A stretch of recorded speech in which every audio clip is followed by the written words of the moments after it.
Hello, and welcome to the first Fiddler's Green podcast of 2024.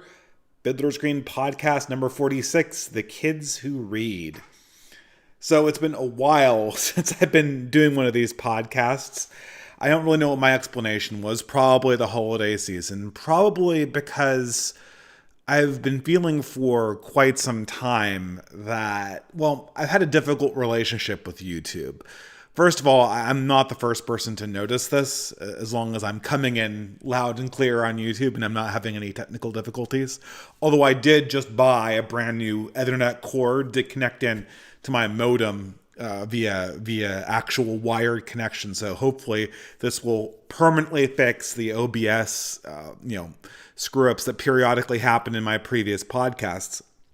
But over the last 2 months, I've been having horrible experiences with YouTube. The video view count has gone way down, not just for my videos, but for basically all video essays in the political category.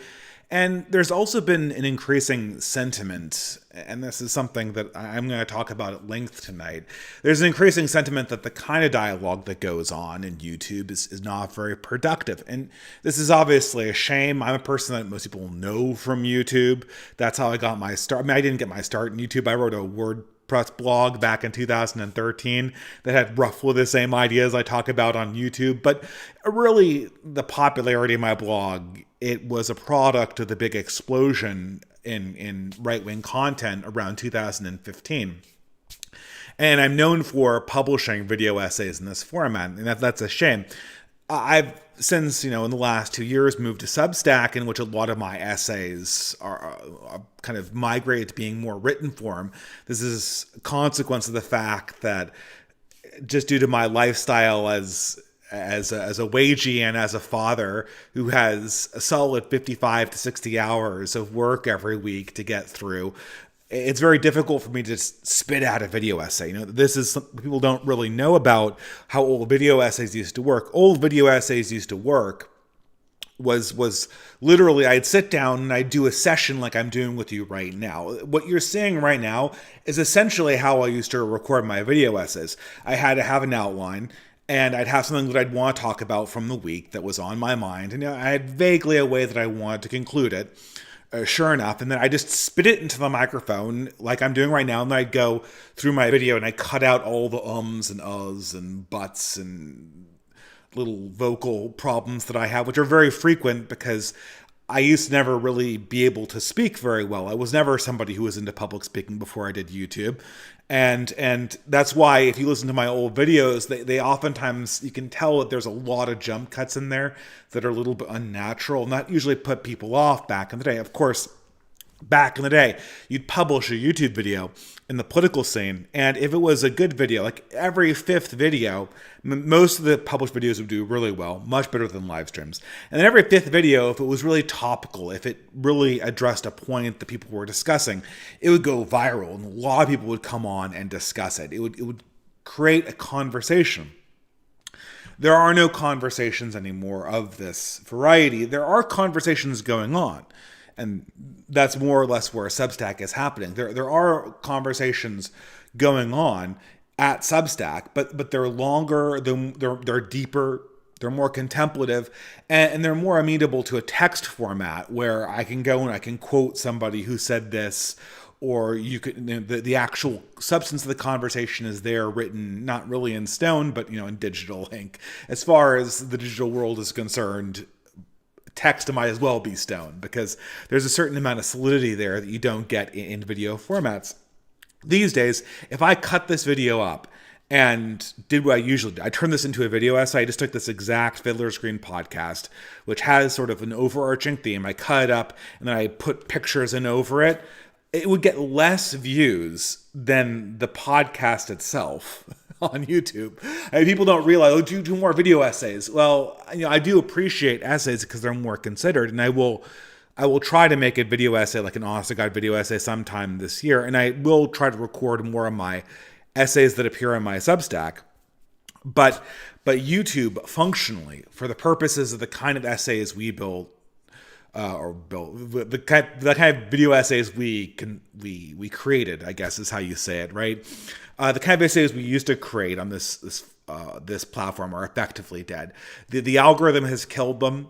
The algorithm has essentially killed any conversations that occur online.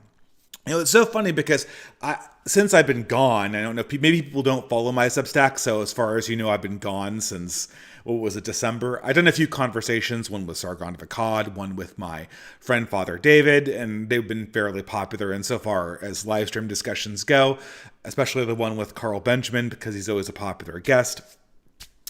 And, but if you're not aware, I have been writing a lot on my Substack, and I wrote a very lengthy piece just a few days ago about how we could try to recreate a political movement, a cultural movement inside our own age of decline, kind of creating a society in a bubble. And this is like 10,000 words long, way longer than it needed to be. I'm very verbose when it comes to these things. And it did all right. Substack essays usually do pretty well. I don't even know how you measure it, really. Relative to YouTube videos, they don't do nearly as well, but that's neither here nor there. But I also did a variety of other essays where I'm just kind of taking the shit out of things progressives say online in certain ways. And I couldn't help but notice that the ones that were framed as response essays did a lot better than the ones that were laborious examinations and how you could survive in the modern world. And this is always so funny about the kind of discourse that occurs since 2020. And it's odd because... And maybe you guys have seen this too. I know if you guys use X or Twitter, you're probably better off if you don't use X or Twitter. But this is just how if you're a dissident, you have to use X or Twitter because it's the only one where the discourse is open. It's the only one where you're not going to get kicked off. It's the only way to get the word out for your work. So you kind of have to be on there. And when you're on there, you get absorbed into the discourse on there. And it's probably not healthy. It certainly detracts from my attention span, which, I'm working on. And there's got to be a healthy way to use this app because it's really all we have in terms of outreach. But the thing is, and this is what's so odd about discourse on X or Twitter since 2020, is that you get into these controversies with people like Dev, Short Fat Taku, Adam and Sitch, anybody from the BreadTube sphere, whether it's Destiny or even the people from the Dissident Center like Richard Hanania or James Lindsay. And you get these responses, or Local Distance would be one that I took on a while in the later half of 2023. And you get these responses from the right-wing crowd. They're like, oh, why are you wasting your time with this person? Why are you wasting your time having these conversations with these idiots? It's just a waste of time. It's just a psyop. You've got to move on to greater things. And there's just a little bit of this Bane reaction to this. I mean, you're on Twitter X. You're on a discourse app. The whole point is to discuss ideas. The whole point is to have some kind of conversation about what's true, figure out what is going on in the world, figure out what the conversations are that are relevant to look at. People will say this about debates, about things that go on online. People don't really change their minds online. People don't really change their minds. There's no real communication of ideas. This is just performance. This is just a complete waste of time. First of all, the famous Bane quote from The Dark Knight Rises, right? If this is a place where people just waste their time and there's no ideas being exchanged, then why are you here? Why are you here? Smack your head on the desk like Bane did in that famous scene from The Dark Knight. Something must be being exchanged in this medium, or we're all wasting our time here and we might as well just log on and play, MTG Arena or some video game or whatnot, whatever other time-wasting activity you do. This is all just entertainment. First of all, that's the first caveat. The second of all, it's obvious that people do change their opinions over time.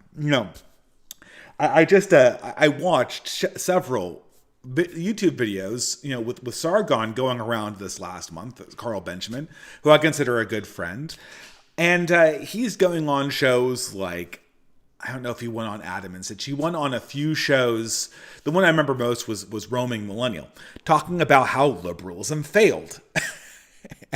and He did several episodes with the Lotus Eaters talking about the failures of liberalism, which is exactly the critique that I was trying to get across to him in 2017. I started my YouTube channel the year before, but this is a large project of my early channel, was discoursing with the Sargon's liberalists to try to get them to see the flaws of the system. And it took a few years, but that crowd has entirely come around to seeing things this way. So I mean, people do learn. I mean, I think they learn in a much slower time frame than you might think.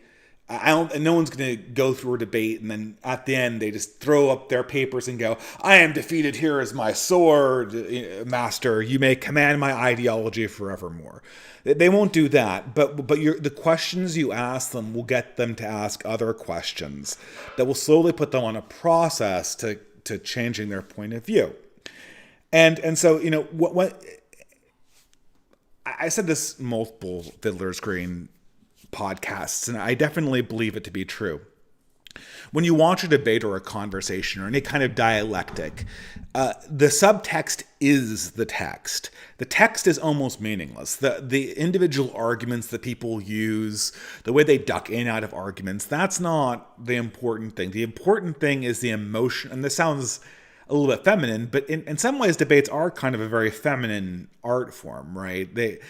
They're very frame gamey, Mean Girls style way of discussing ideas.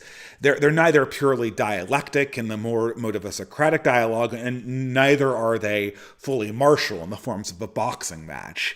They're all little ways to kind of put each other down in these clever, kind of deceptive ways. So, I mean, there's something that is kind of supremely feminine about debates, but insofar as it is, the most important thing about dialectic in this kind of rhetorical way is to observe the emotional states and the dispositions of the people who are involved in it. And that tells you everything about the kind of people that you're dealing with, the kind of political reality we are in right now. What is the political moment we are in not YouTube, in the internet, but writ large too. I mean, this is something that Angela Nagel famously said when she was a reporter that covered the early years of Gamergate, first as a leftist, and then by the end of Gamergate, she's, I think, what you could properly be called a post-leftist.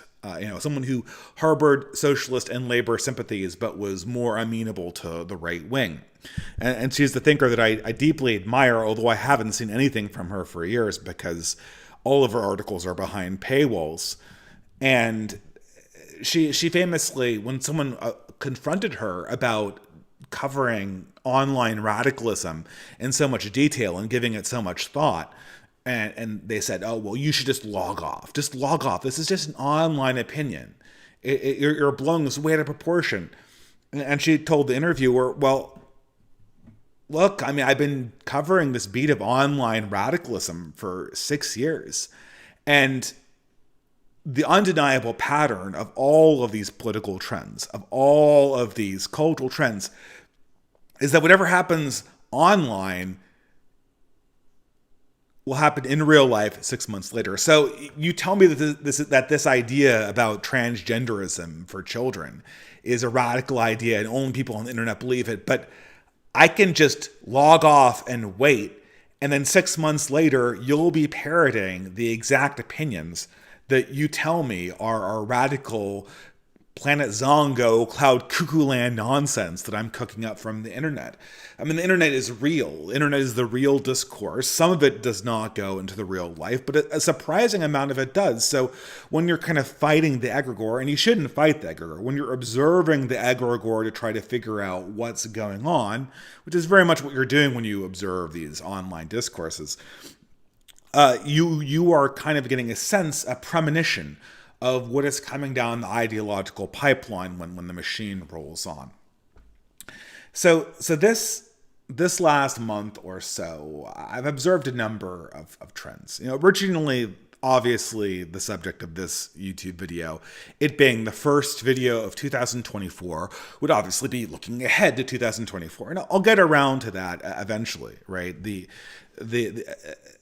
want to kind of discuss what 2024 has in store for us. But when I was kind of looking back and thinking about what all this meant, the death of YouTube, the shift in discourse, it all kind of came around to a common theme. And this is the theme of the kid who reads. And we'll get to that in a few minutes, but I want to talk about the thing that's been going on most recently, which kind of inspired this conversation about the kid who reads.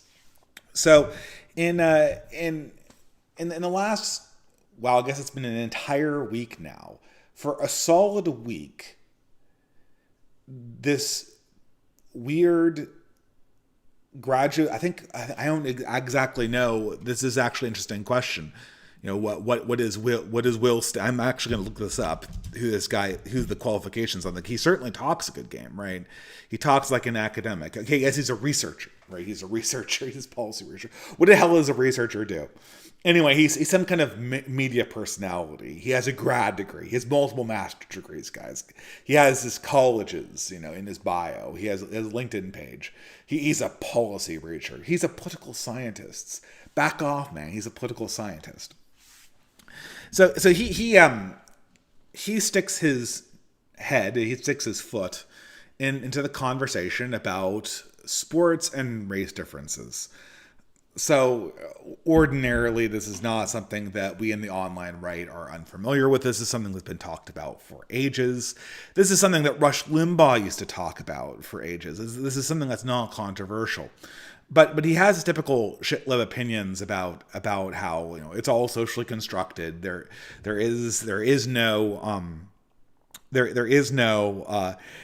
biological component to the fact that some races might run faster or have a greater capacity for swimming or have different genetic proclivities that could give them advantages in certain sports.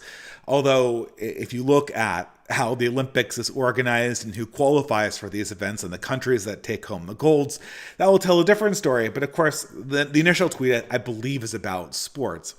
And of course, since this is 2024 and the Twitter algorithm or the Twitter X algorithm has been uncensored, has been unfucked, if you would pardon my French, but it literally has been unfucked in a serious way in the Elon era. We all know what happens when people talk about race in sports, right? The bat signal goes up for the arch noticer and arch sports autist Steve Saylor.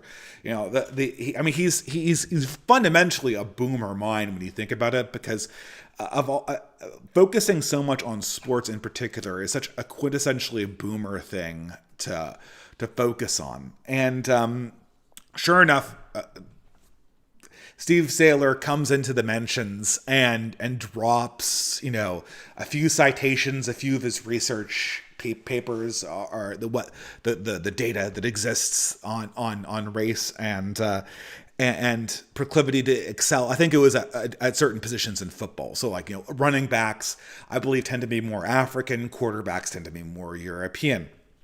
And my God, Will Stansel does not take this correction lightly. He absolutely goes bananas and spends what must be an enormous amount of time. It feels like since last Wednesday and this Wednesday, there's hardly been a 20-minute period where he could conceivably be awake where he's not posting about Steve Saylor and how wrong he is, or replying to the numerous people who were replying to him. And it's not really surprising that what's kind of interesting about this is not that he got into a fight with Steve Saylor on this. And let's kind of clear the air about the HBD questions. If we just want to, I feel safe saying this because people don't get banned for saying this on YouTube anymore. This is maybe this will change in 2024. Maybe they'll make an example out of me, right? But we've known for decades that of sort of psychometric studying and physical studying, that the races differ in certain ways that are not, strictly speaking, attached to the skin or things like noses and ears, which are kind of obviously visible. There's different bone lengths, there's different organ sizes in certain cases on average. Now, the great question about all of these things is to what degree do these statistical differences in organ size and behavior that we can observe, and just by dissecting cadavers and looking at genes too, right? We can look at differences in phenotypes. You can do what scientists. I hate that. I've come to hate the word scientist. Data scientists, it's equally pretentious. I mean, what kind of scientists? Well, anyone who deals with statistics is well aware of these kind of unsupervised learning algorithms where you just pass the computer a number. It's like an integer number of 2, 3, 4. You take a bunch of metrics that you all universally agree are relevant. I don't know. For instance, you could go like, height, or you could just take like genes, like the proclivities of X, Y, and Z genes, like objective. We know these are genes from the Human Genome Project. How likely are these races to have them? And you do this over a variety of metrics. And if you pass the computer like 3 or 4, it separates out the samples, which are people, into piles that are maximally separated between the piles and minimally separated inside of the piles. So it's like, how can I draw the lines so there is as much variance without and as little variance within? How does it clump them? How does it cluster them? This is called k-means clustering, a part of unsupervised learning. And the problem is that, not the problem, but this is something that happens a lot, is that for a damn lot of these relevant measures, if you take qualities that we all agree are kind of relevant from a genetic studies perspective, and you put the K into the computer, it will separate the racial groups out in kind of consistent ways, in ways that highly correlate with how we conceptualize modern races. So like if you pass in K is equal to 4, right? You'll get Caucasians, Asians, and Africans, and then Australian Aborigines, right?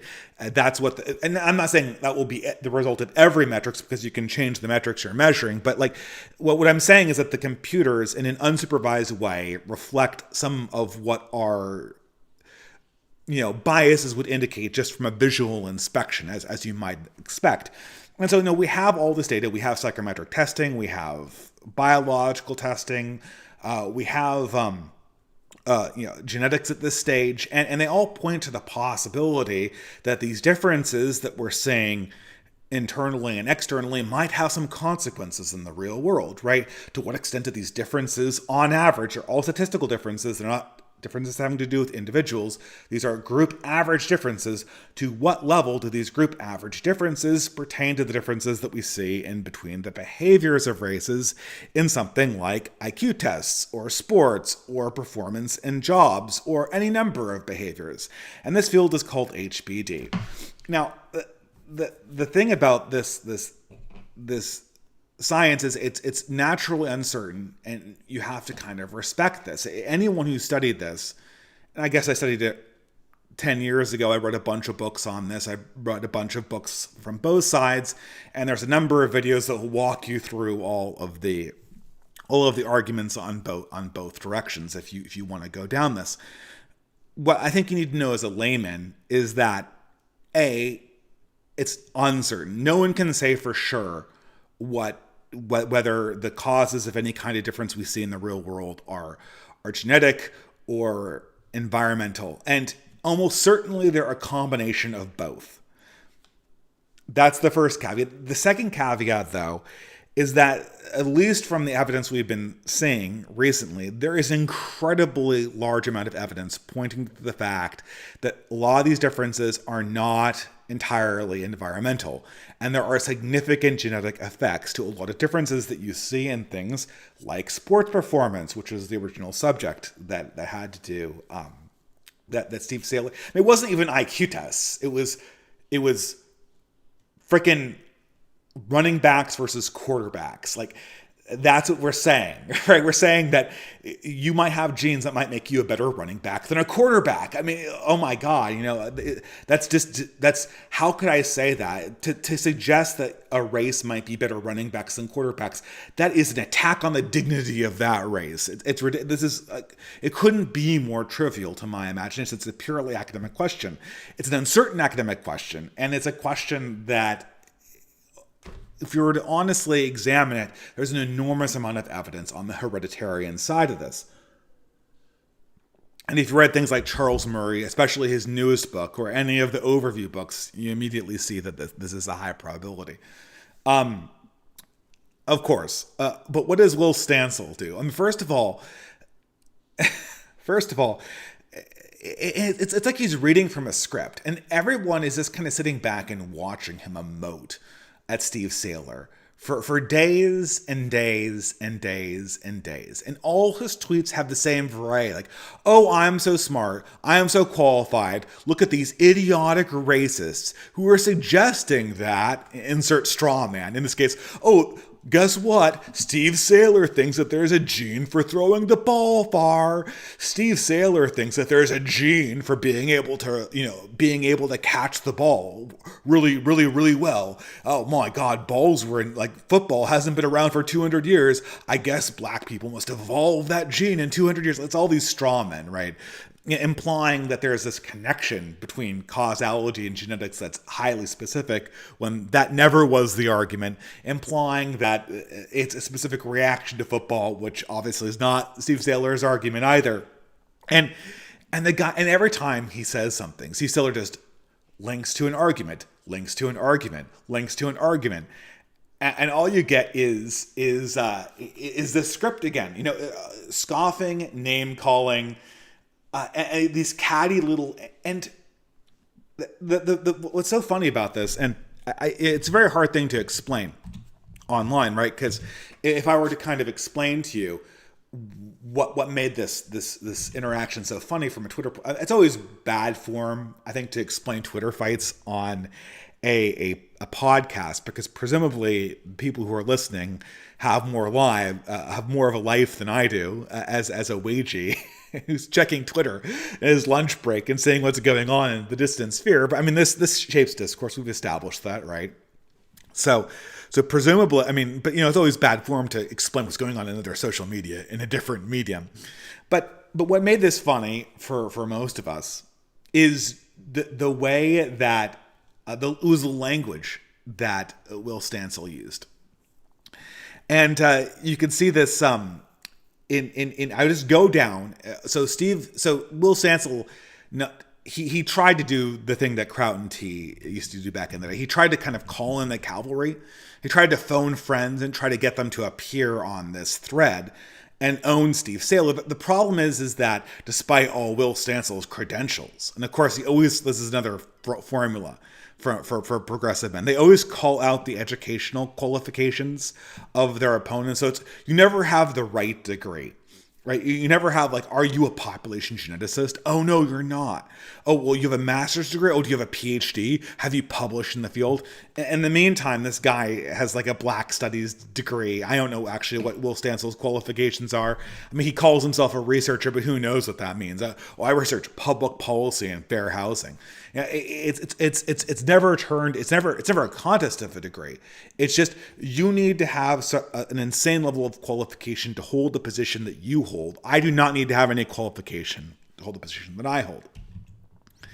And afterwards, it's just this level of reaction that doesn't only come from Will Stansel, but also from all of the guys that he's called in. He's kind of called in a community. There's a few data autists that try to put up the other end of the argument by dumping tons and tons of studies. Oh, read this study. They'll list 10 different studies. And I know what these studies are going to say. They're going to be the other side of the HBD debate, which is a debate. There's two sides to it, obviously, right? But the thing is it being an academic debate with two active sides does not warrant what Will Stansel is saying. If there's a controversy over whether string theory or M-brain theory is the correct theory, how many dimensions you have in your manifold to make physics work, the physicists on either side don't start calling each other gross weirdos who are unqualified. You start going through the arguments and comparing the evidence and having a dialectic. But the whole thing is to avoid a dialectic in this case, to avoid an argument. And that's what's so apparently obvious. So there's a few data autists that just try to dump a rabbit hole on people and then revert to the question qualification strategy, which is very popular. But for the most part, the people who appear in Will's replies, including Will himself, persist on this, what feels kind of like the shit lib, millennial progressive script for dealing with controversy when you're challenged.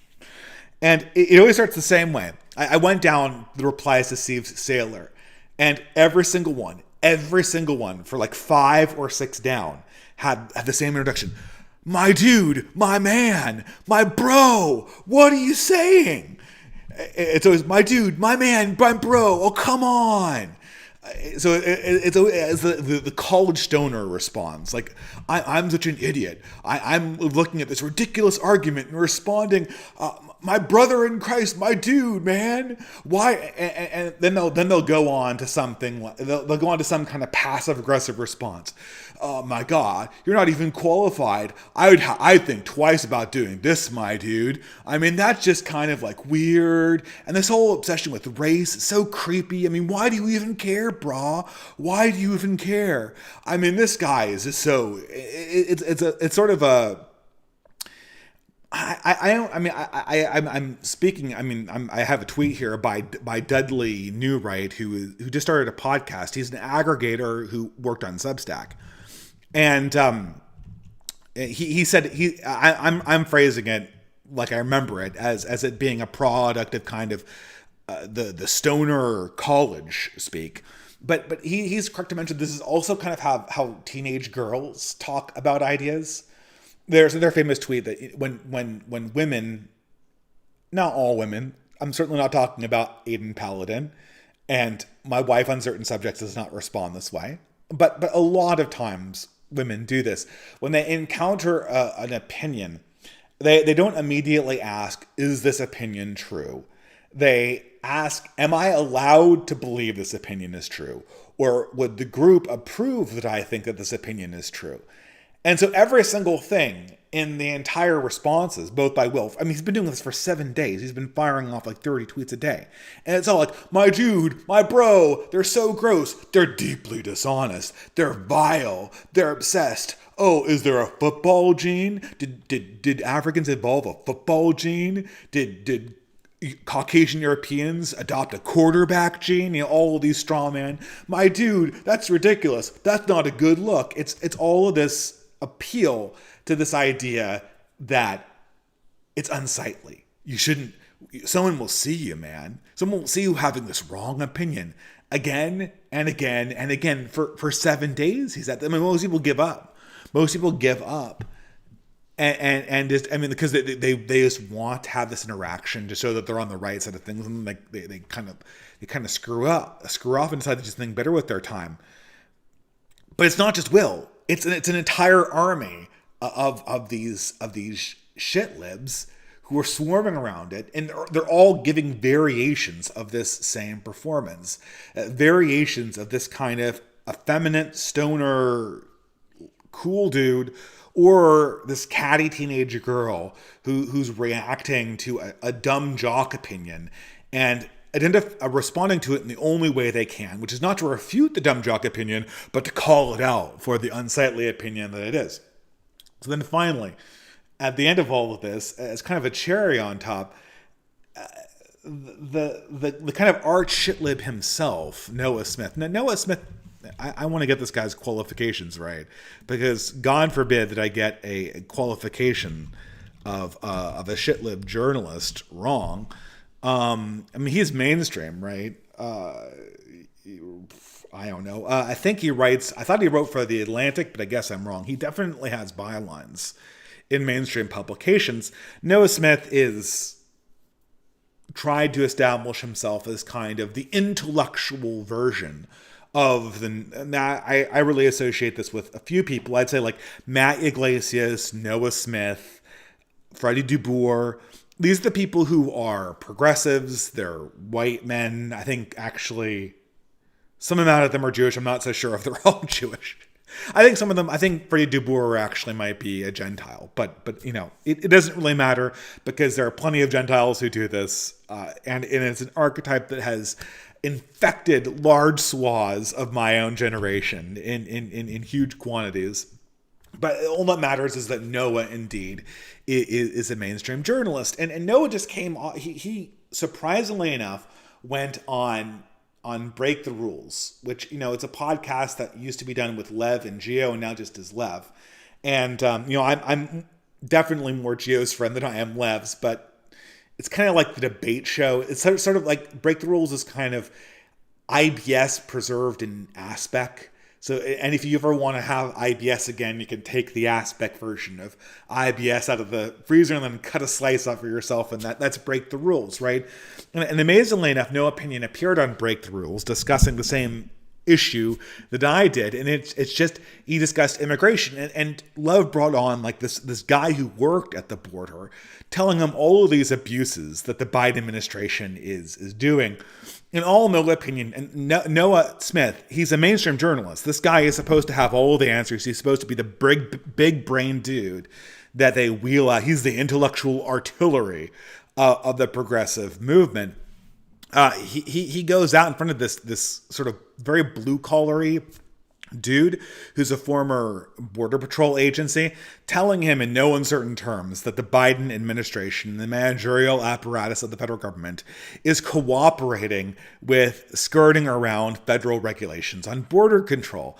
And all No Opinion goes is, ha, ha, ha, ha. He just scoffs. He scoffs and scoffs and scoffs. Like, oh, why do you care about this? Why do you care? I don't think he says my dude, but and that was kind of, you could read him between like, my dude, why do you care about the border? Why do you care about X? Is that really what you think? And it's just a complete, I think the debate went on for an hour and 20 minutes, and all No Opinion does is scoff at this guy who is a domain expert in border control, who's been on the ground, who's actually been there, who has facts. And, of course, unfortunately, this border control agent who was on Break the Rules did not have any experience with debates or with dialogue, because he should have known that he was essentially being rope-a-doped a little bit. He was being tired out. Noah was trying to get him to run his mouth until he could catch him on some error in fact or some extreme opinion, so that he can narrow the conversation down on that opinion and be right, and then recapture the optics, the frame game back from the guy. And so this guy wasn't aware of that, so he ran his mouth way too much. And I didn't watch the whole thing, but that was more or less the angle. There's no pushback. There's nothing to say about this. There's just a scoff. There's just, oh really? Is that what you believe? Is that really the whole story? And so, kind of to cap this whole thing, Noah comes back to this conversation we have with Will Stansel and Steve Saylor after 7 days of doing this, and Noah Smith says, well, Will Stansel is the greatest debater of all time. He's been going against Steve Saylor, responding to every one of his arguments, and he doesn't get tired at all. He doesn't pause for breath. He just keeps on plugging along, fighting his fight. And he says it's trying to argue with Will Stansel is like trying to shoot Nerf darts at a brick wall, and say you're one, but the brick wall's still there. Will Stansel is still standing. He's like Jeremiah Johnson. He's like Casey Jones. He just keeps on going and going and going. And for all we know, his ghost is still wandering through the wilderness, shoveling coal into the engine on this futile mission. It's epic. And okay, Noah, but he's winning. What is he winning? All he's doing is responding to arguments with insults. All he's doing is playing a catty little game where he's parading around calling people playground insults while they discuss the finer points of HBD and dunk on him. And everyone kind of brought this up and like, well, what is this? What kind of engagement are we hoping to get? And so, well, how is he losing? And they said, well, when someone makes an argument against him that he can't answer, all he does is ignore it and then insult them. And Noah's like, yeah, that's a win. That's not a loss. He's pulled off the engagement correctly. Congratulations, Noah. You've turned the art of pondentry into being an intellectual brick wall. Arguments, evidence, reason, a response to the reality you're seeing right in front of your eyes. They're like Nerf darts. They bounce right off you. They make absolutely no impact on your greater opinion, your outlook to the world. You just brush them off, like Taylor Swift, which we'll talk about. You just shake it off. All of these things, they're just like tears in the wind. They dissolve, and yet you're standing solid as what? No, an apologist for the present, the status quo, a defender of the academic establishment on your side, impervious to evidence or response to the actual world that you're seeing. And this kind of brought me to thinking, what happened to the millennial generation is what I wanted to know more than anything else looking at this. And what I wanted to talk about tonight is that it seems like every single millennial kind of went through we all came from different backgrounds, we all came from different classes, but we all had a very, very similar set of media products that we were exposed to, and a very common set of life archetypes.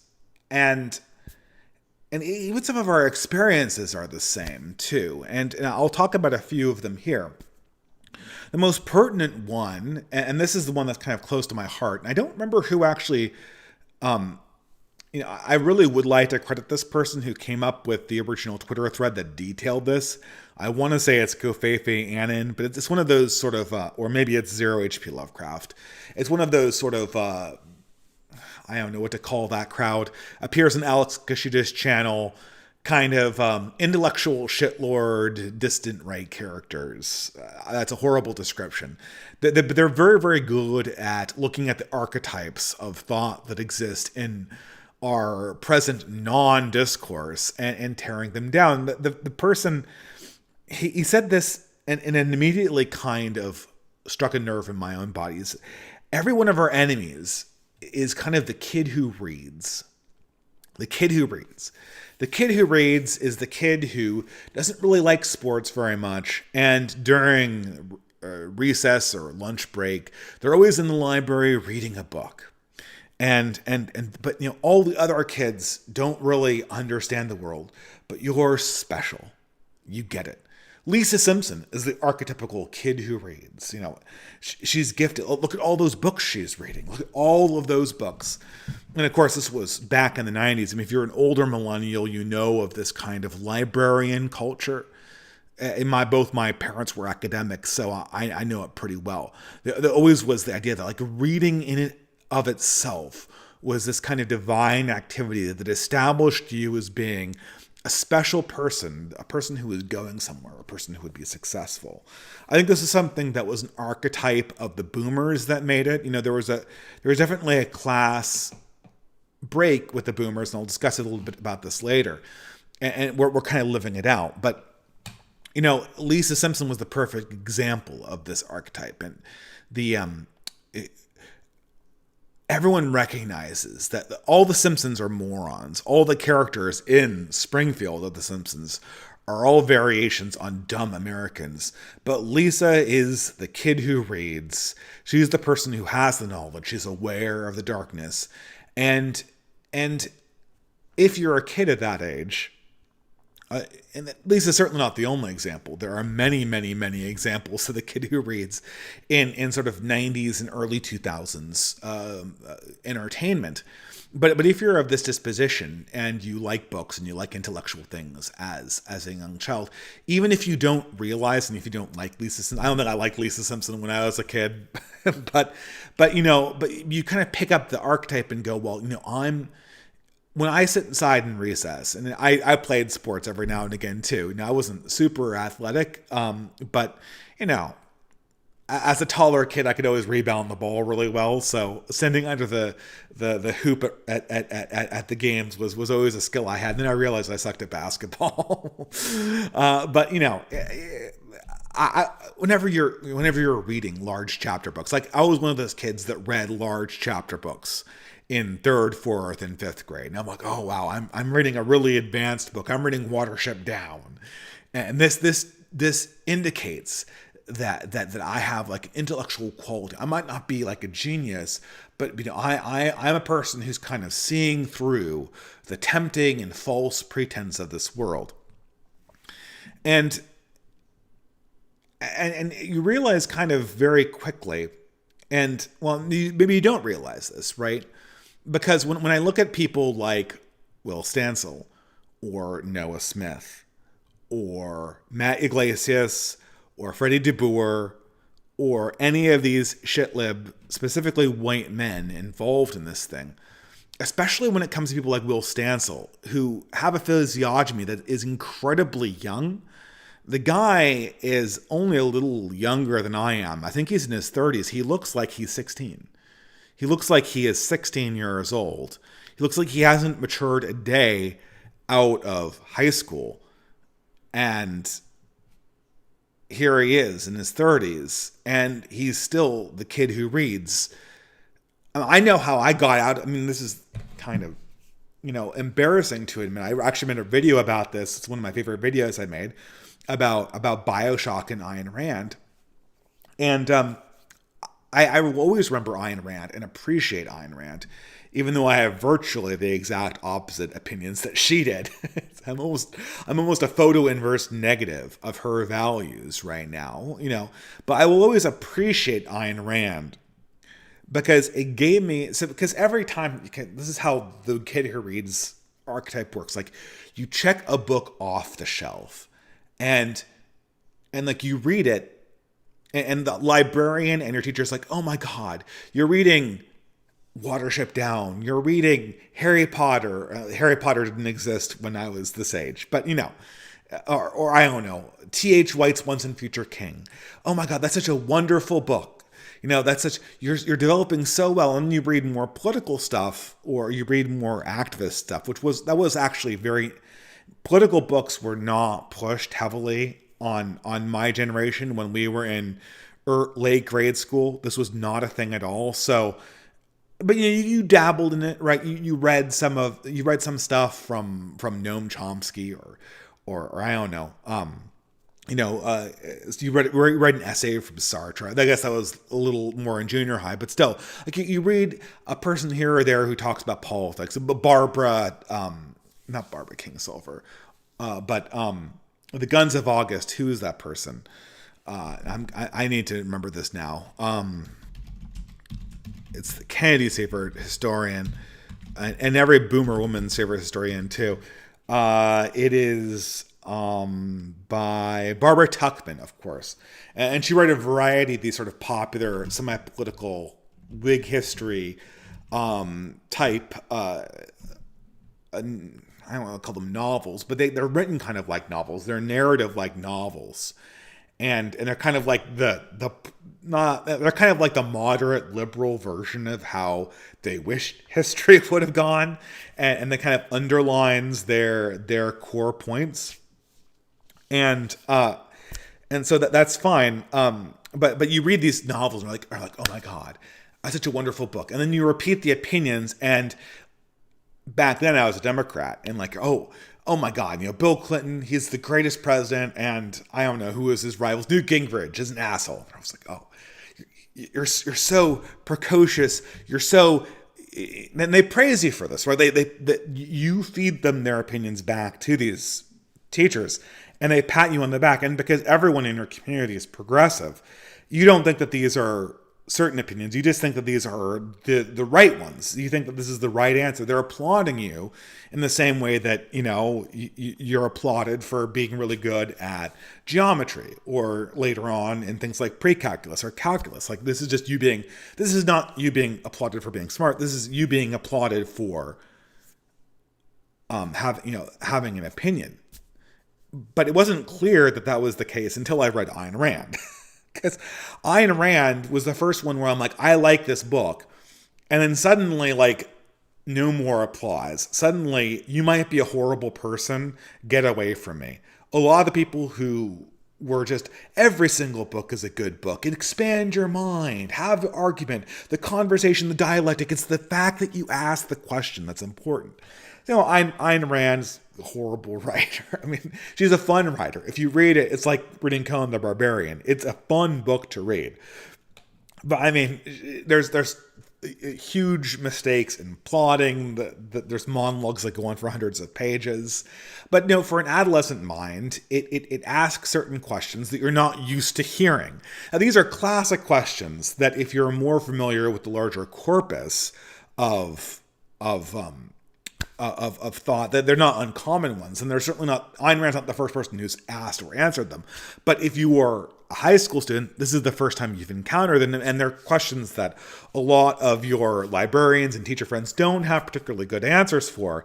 And furthermore, the fact that you're asking these questions or talking about a book that's considered bad means that suddenly reading a 1,000-page book doesn't mark you out as a smart kid, it marks you out as a stupid kid. Now, how did reading a 1,000-page book that contained like overviews of Aristotle and summaries of ideas that were came up by Adam Smith, and how did this make me dumber by reading this thing? How did this suddenly downgrade me in people's opinions of my own intelligence?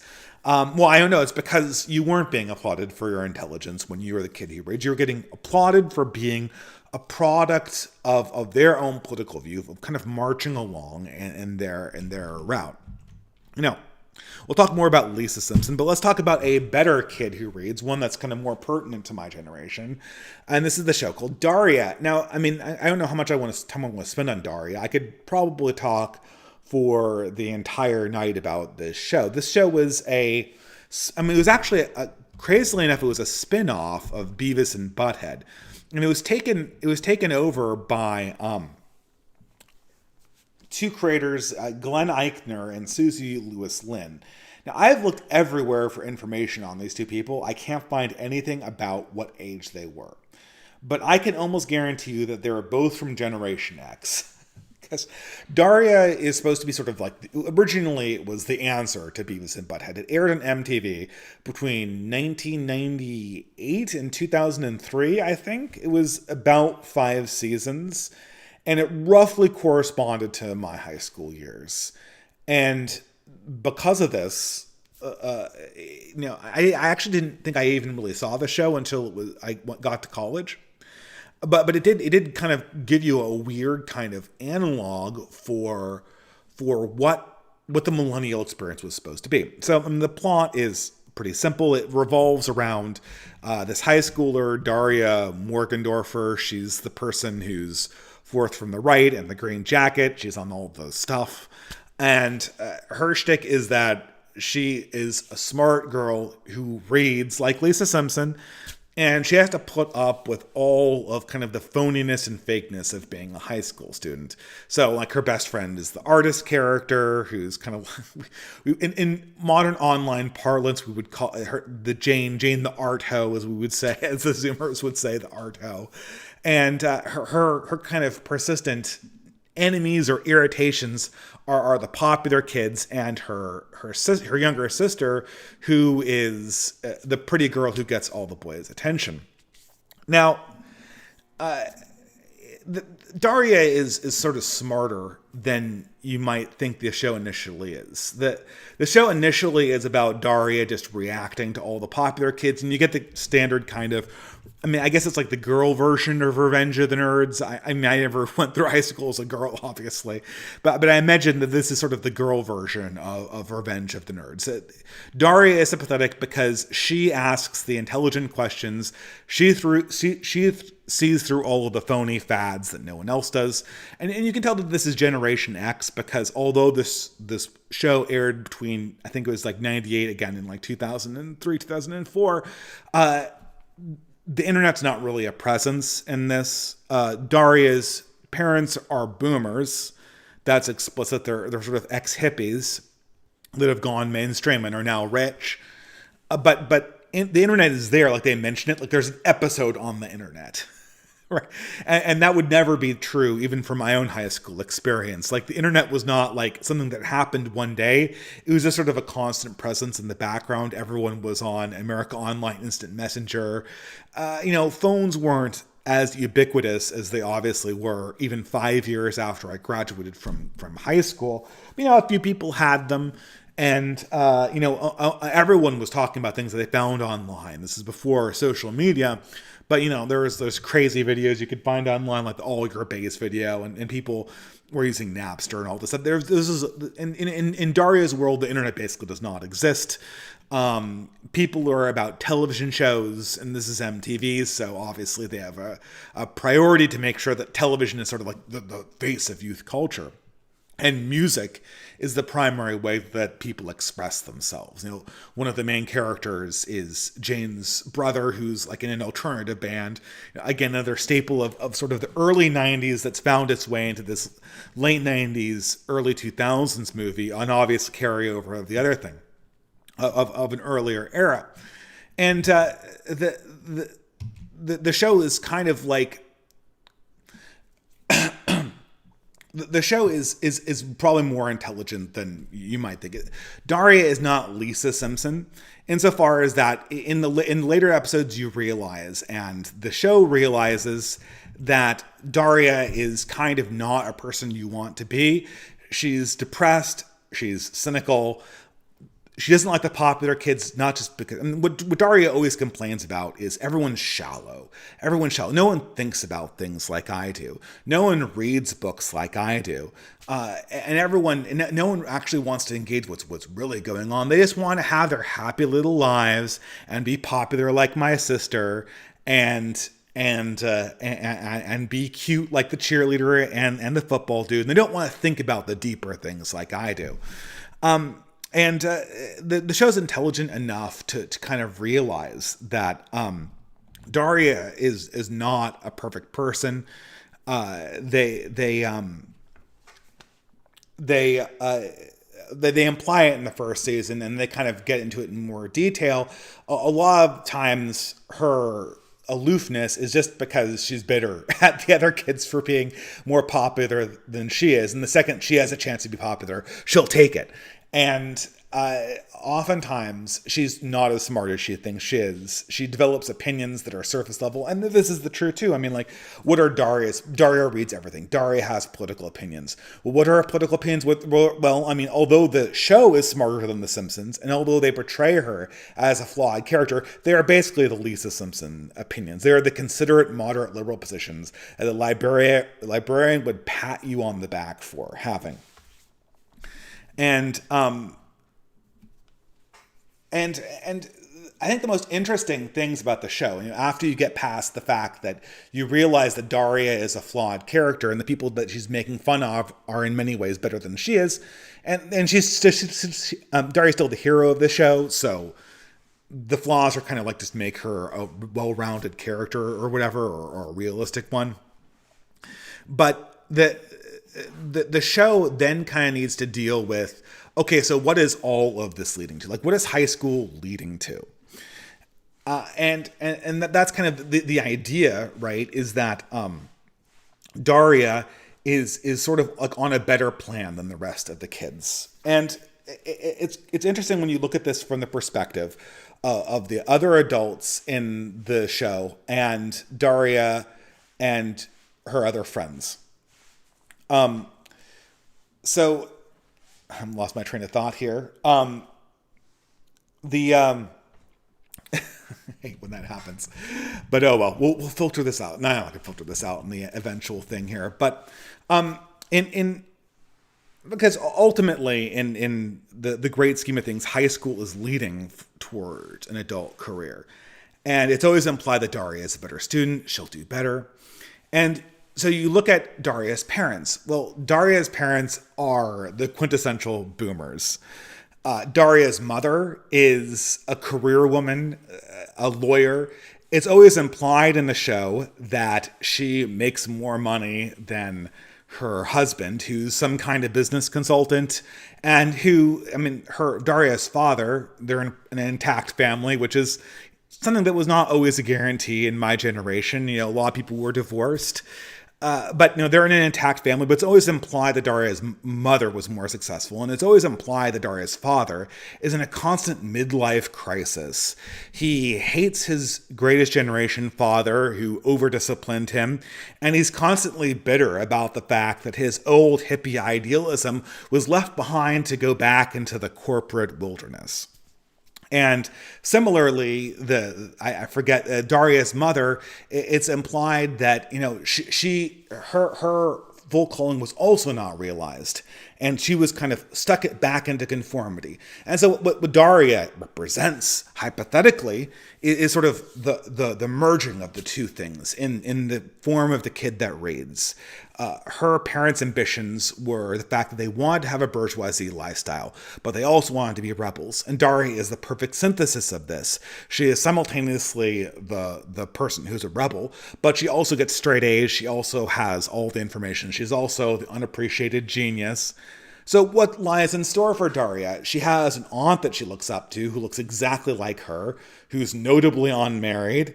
It zooms forward every now and again to Daria imagining her future, in which case she is, usually an opinion advice columnist. Daria imagines you might have an office job, which is portrayed as a negative ending. And that was so interesting, as I found, is that there were really no realistic endings that Daria could have for her as an adult that really made sense for the character. Daria was the perfect prodigy to exist in high school because she read, she had all the right opinions. What is she going to grow up to be like her aunt? The archetype of the unmarried woman who just has an opinion giving other people their negative opinions is a stereotype and not a positive one. Who does Lisa... This is obviously the question for all these characters. What does Lisa Simpson grow up to be? What are the visions of Lisa's future? Well, in The Simpsons, she's either a scientific genius who invents a cure for cancer, or she's literally Hillary Clinton who becomes president of the United States. She's some phenomenally talented person who's a bright, shining star. Is that true? Is Lisa a genius? Is Daria even a genius? It's implied in the show that she's not as smart as she thinks she is. She's obviously, she's a Gen X archetype. She doesn't brag about her intelligence, but she obviously implicitly thinks very highly of it. And the show hints that, okay, cool kid, you got straight A's in high school. It does not mean you're the reincarnation of Einstein. So what's the ordinary life that Daria is going to have as an adult? Who is the correct mate for Daria? Who is the person that's going to marry her and make her happy? The grunge rocker has a dead-end career. She has a boyfriend in the show, but the boyfriend is essentially like a self-insert blank character. He has no personality. The guy is way too chill for being a high school student. He almost feels more like a college student, to be honest. And nothing of this makes sense. And or ultimately, if Daria is going to have a career, if she's going to be a career person, what's the idea that she's going to dedicate herself to? What's the positive principle that she loves? Okay, she's an opinion advice columnist. Is our entire opinion column just going to be negatively snarking at people to be better? That's literally the career that most millennial women opted for of my generation, but it leads absolutely nowhere, because the point of having a good opinion is not just to endlessly snark about things. It's to positively identify things that are good and then make good decisions to obtain those things, which again and again Daria is incapable of doing in the series. Played as a character flaw, as sort of the fly in the ointment of an otherwise good character, but revealing the fact that her intelligence is probably not going to avail her very well outside of high school, and she's going to be probably known in the real world as a somewhat average, but maybe slightly above average intelligent woman. And what's the future of that? What's the future of Lisa Simpson? The Simpsons is always a great example because unlike Daria, I can be reasonably sure that everyone has seen it. I forgot to advance the slide deck here. I can be reasonably sure that everyone has seen Lisa Simpson's character arc throughout the Simpsons series, and what Simpsons also does in this, it named the trope. It Flanderized its characters. This is something that all TV shows do after a while, is they take characters that are interesting and new. Obviously, Daria didn't do this. It did the exact opposite, and that's one reason why it was a stronger show. It didn't solve its contradictions, but it didn't do this. But over the course of a continuously running TV series, the characters, in order to continuously be themselves and to keep material going, have to become stereotypes of themselves. They can never learn and grow. And because they can never learn and grow, they have to become more purified versions of themselves. So obviously Ned Flanders is the perfect example of this in The Simpsons. Initially he's just a foil for Homer. He's just Homer as Homer wished he would be. He's more fit, he's more intelligent, he owns his own business, he's not a wage cuck. He's a better Christian, which was in the early seasons of The Simpsons an aspirational achievement. By the end of the 4th or 5th season, he's essentially a parody of evangelical Christians. He's a moron fundamentalist who, is basically a mini authoritarian tyrant. And this is the Simpsons eventually Flanderized all of its characters. Most notably, people will know the Flanderization of Principal Skinner, which happened in the famous episode The Principal and the Pauper, which people say was the episode where the Simpsons jumped the shark. They ruined a major character just so they could do a one-off gag and made the character less powerful in subsequent episodes, other than as a parody of himself.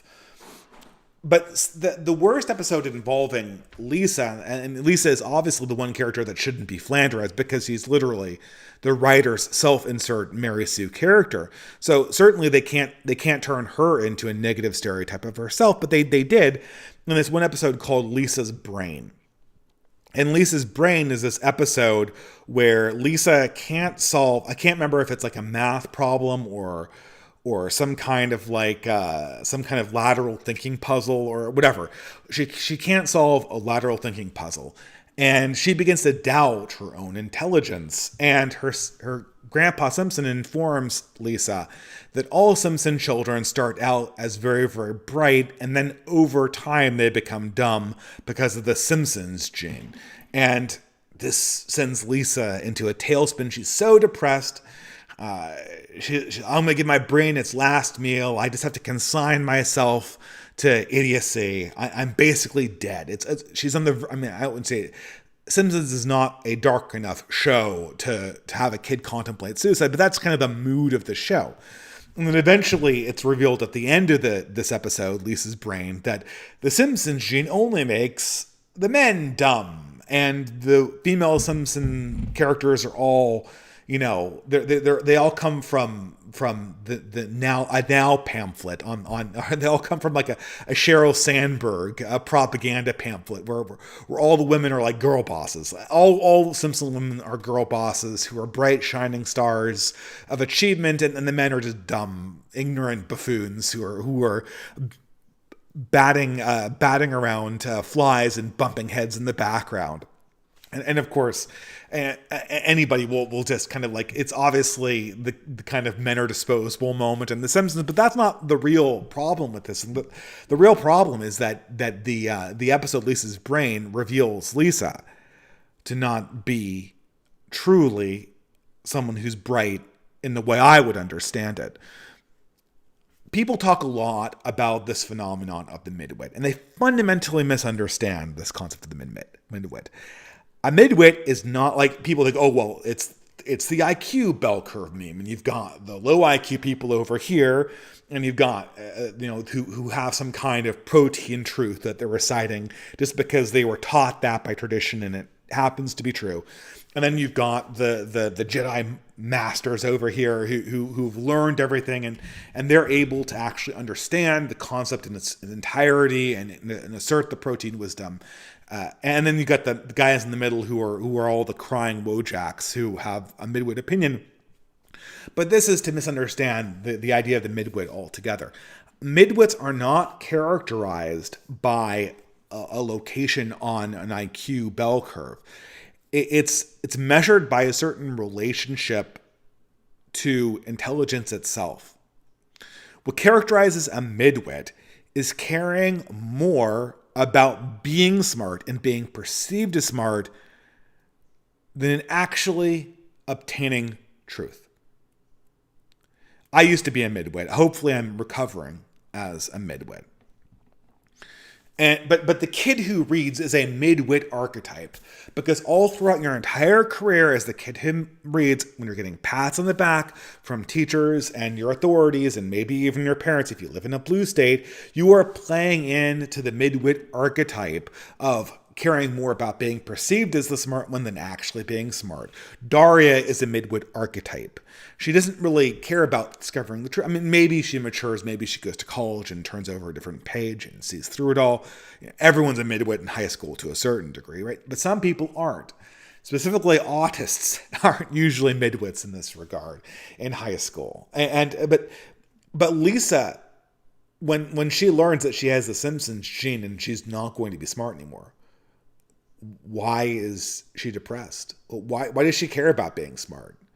I mean, she can still have contact with the same. I mean, she's not actually experiencing a decline in intelligence because the Simpsons gene is a myth, right? Like, it doesn't apply to her. She didn't inherit it on the X chromosome, on a Y chromosome. So she's not actually losing intelligence, but the perception that she will not be a smart adult sends her into a tailspin. And she reveals that she's not actually in any meaningful way bright. She doesn't actually care about solving the lateral thinking puzzle. She cares about being somebody who's smart enough to solve the lateral thinking puzzle. She doesn't care about what's in the books, what wisdom is contained in these worlds.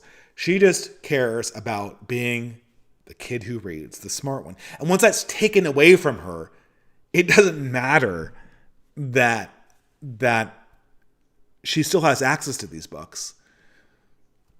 For instance, I mean, like, you have people, you read the Bible. Very few, I don't understand the Bible. But if I were to suddenly lose 30 IQ points, I could still read the Bible and revel in something of its beauty, even though I wouldn't necessarily be able to grapple with the apologetic arguments behind it or the exegesis of this Evangelion or whatever. Like, the thing is still there. The beauty is still there. The truth is still there. And the true bright person gravitates towards the truth and the beauty and the goodness, not the perception of them being the gateway to that thing. That's the problem with the kid who reads, in a nutshell. And you can see this in sort of... And the problem with all of this, too, is that less so for Lisa, but more so for Daria. Daria is very conscious of its generational problems because it was literally... it literally just had a high school arc. It progressed in time, so Daria wouldn't have to be around as a Zoomer or as... She was a late Gen Xer, early Millennial. That was Daria. And the question of her future and its relationship to the boomer future was a pertinent question. The kid who reads is designed to be kind of the answer to what the boomers thought the correct path was. What was the correct path that the boomers thought? Well, this embodies Daria's father in his perpetual midlife crisis. Well, my greatest generation World War II father was way too strict and mean, and the hippie friends I hung out with, they all took drugs and became unsuccessful loser dropouts that were not economically successful. But now I have a soulless office job and I feel like I sold out. So the synthesis, obviously, is to construct the perfect response to this, which is All we need to do is just be very, very smart and not go too far. Just color within the lines, but be smart and contemplative when you do it. And that would have been the perfect boomer. So let's make the same thing true for millennials. And that's the path that Daria is following. That's the path that Lisa Simpson is following. But it's a dead end. The boomer midlife crisis is a midlife crisis that comes from getting rich before you get old, and then getting old when after you get rich. But the millennials are never going to get rich in the way the boomers did. They're never going to have this comfortable existence the way the boomers did. Furthermore, everyone tried to do what Daria and Lisa Simpson did. That was the path that we all followed. We all went to college. The entire generation went to college. They got probably better grades, but the problem is that when everyone goes to college and everyone gets grades, then that no longer is something that can set you aside from the other people in your cohort.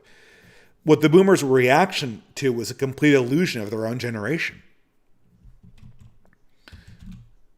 This brings me to the death of YouTube, because when I was thinking about my own generation's path through life and through these, looking back over the last 20 years since Daria went off air, I was trying to think of what really properly characterized. Obviously, Daria was characterized by music, but Daria was very notably, even though she was a millennial in the show, based on an archetype of teenage existence that was borrowed from the late 80s and early 90s. As I don't know, I couldn't find the creators' ages online, but I'm sure that's what they were, because that's the high school that they represent, the high school of the late 80s and early 90s. And then music characterized high schoolers back then. What characterized my existence as a young adult? The internet, to a certain extent. But if there was one platform that characterized my development, maybe our collective developments, especially if you're younger than me, from beginning to end, it would be YouTube. And if indeed we are experiencing something of the death of YouTube in 2024, we can take a look back on the eras of YouTube and try to learn what there is to see here. Let's start with my first memories of YouTube. The first era of YouTube, which I call the era of good fun. The era of smart fun, I should say, right? So, in high school, the internet was always a big thing. We'd find silly videos, and when YouTube came about, it was another place to find silly videos. It wasn't really YouTube, because you'd find something like Charlie the Unicorn or Chocolate Rain, and they were more or less like the Flash animation videos that you found earlier. Like the Ultimate Battle of the Ultimate Destiny or Homestar Runner or something from the pre-YouTube era. They weren't qualitatively different. YouTube was just the place to get them.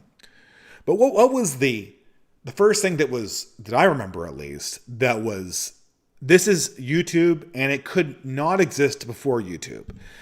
Because you're conscious of when you subscribe to YouTube that you're now watching a YouTube show. And that was, I'll say Channel Awesome, even though it wasn't Channel Awesome of the time. And I include these three characters. I'm only going to talk about one of them because only one of them was relevant to my own story. This was like the Doug Walkers, the Nostalgia Critics, the Nostalgia Chicks, Angry Video Game Nerd, Linkara. This was a variety of channels. And they would do nerd culture reviews. Back in the day, in the early version of the internet, everyone was online, but it was still kind of a nerd thing to be overly online. And so the initial products that came out of this were kind of geared towards nerd culture, even though virtually everyone watched them.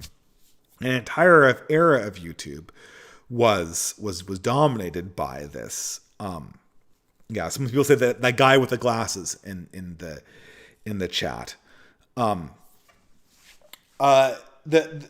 I liked all of these characters and I kind of watched them on and off, but there's only one person who really kind of reached out to my and spoke to me, and that was the Spoony one. And the Spoony one was a guy called Noah Antweiler. A lot of Noahs, which It's indicative of just like there is certain ethnicities that perform well as quarterbacks and certain ethnicities that perform well as running backs, there are certain ethnicities that perform very, very well when it comes to the role of critics. And it's not surprising that Noah is a very, very common first name in all of this thing. But genius is genius and needs to be acknowledged as such. And Noah Antweiler was certainly, genius is a little bit overstated, but he certainly was somebody of a certain amount of force, of character. He did video game reviews, and I watched pretty much all of his reviews, every single one of them, and I only one of the games that I ever played. The only game review of his, I guess I was a big video game player for a few years in the early 2000s, and then a big video game player for a few years in the late 2010s, or the early 2010s, I should say. But for most of my college and even the time I've been on YouTube, I haven't really been huge into video games. But the only game I ever knew of his that he reviewed was Final Fantasy VIII, which I remember playing in high school. But regardless of whether I watched the review, had ever played the reviews or not, Noah Antweiler was this amazing reviewer. Even though his content was incredibly disorganized, he would go on and he'd talk about these products, these video games. I think it was mostly video games. Every now and again, it was a movie, and he'd complain about them in a very, very passionate way. And in a very, very humorous way. He would crack jokes, and someone, I think this was Lake of Lerna, who recently did a review, a retrospective on Spoonie. I think Mr. Medicare also did a retrospective on all of the characters of Channel Awesome. All of the characters of Channel Awesome had the same shtick. The same shtick is they take some piece of media you remembered from your childhood, or maybe didn't, and then they would review it, and they typically get angry about it in comedic ways. And this was a way to kind of hit the nostalgia bone and also express kind of a deep belief in the millennials. And the deep belief in the millennials during this time was your opinions about pop culture mattered. Your opinions about what was good or bad about these things mattered. And it would contribute to an overall effect on society. This was relevant. This defined you as a person. Her consumer habits defined you as a person. And because of that, it was very, very important whether Mortal Kombat from 1995 was a good movie, or whether Neverending Story from 1989 was overrated, or whether Final Fantasy VIII was the worst Final Fantasy, or Final Fantasy VI was the best Final Fantasy. These were all relevant topics. And what, I never was really a big fan of Doug Walker or the Angry Video Game Nerd, but what Spoonie in particular was so good at doing was talking about these videos and feeling like you were sitting down and grabbing a beer together. This was, and maybe this is what I'm doing in some sense with you guys right now, talking about these things in a highly critical way.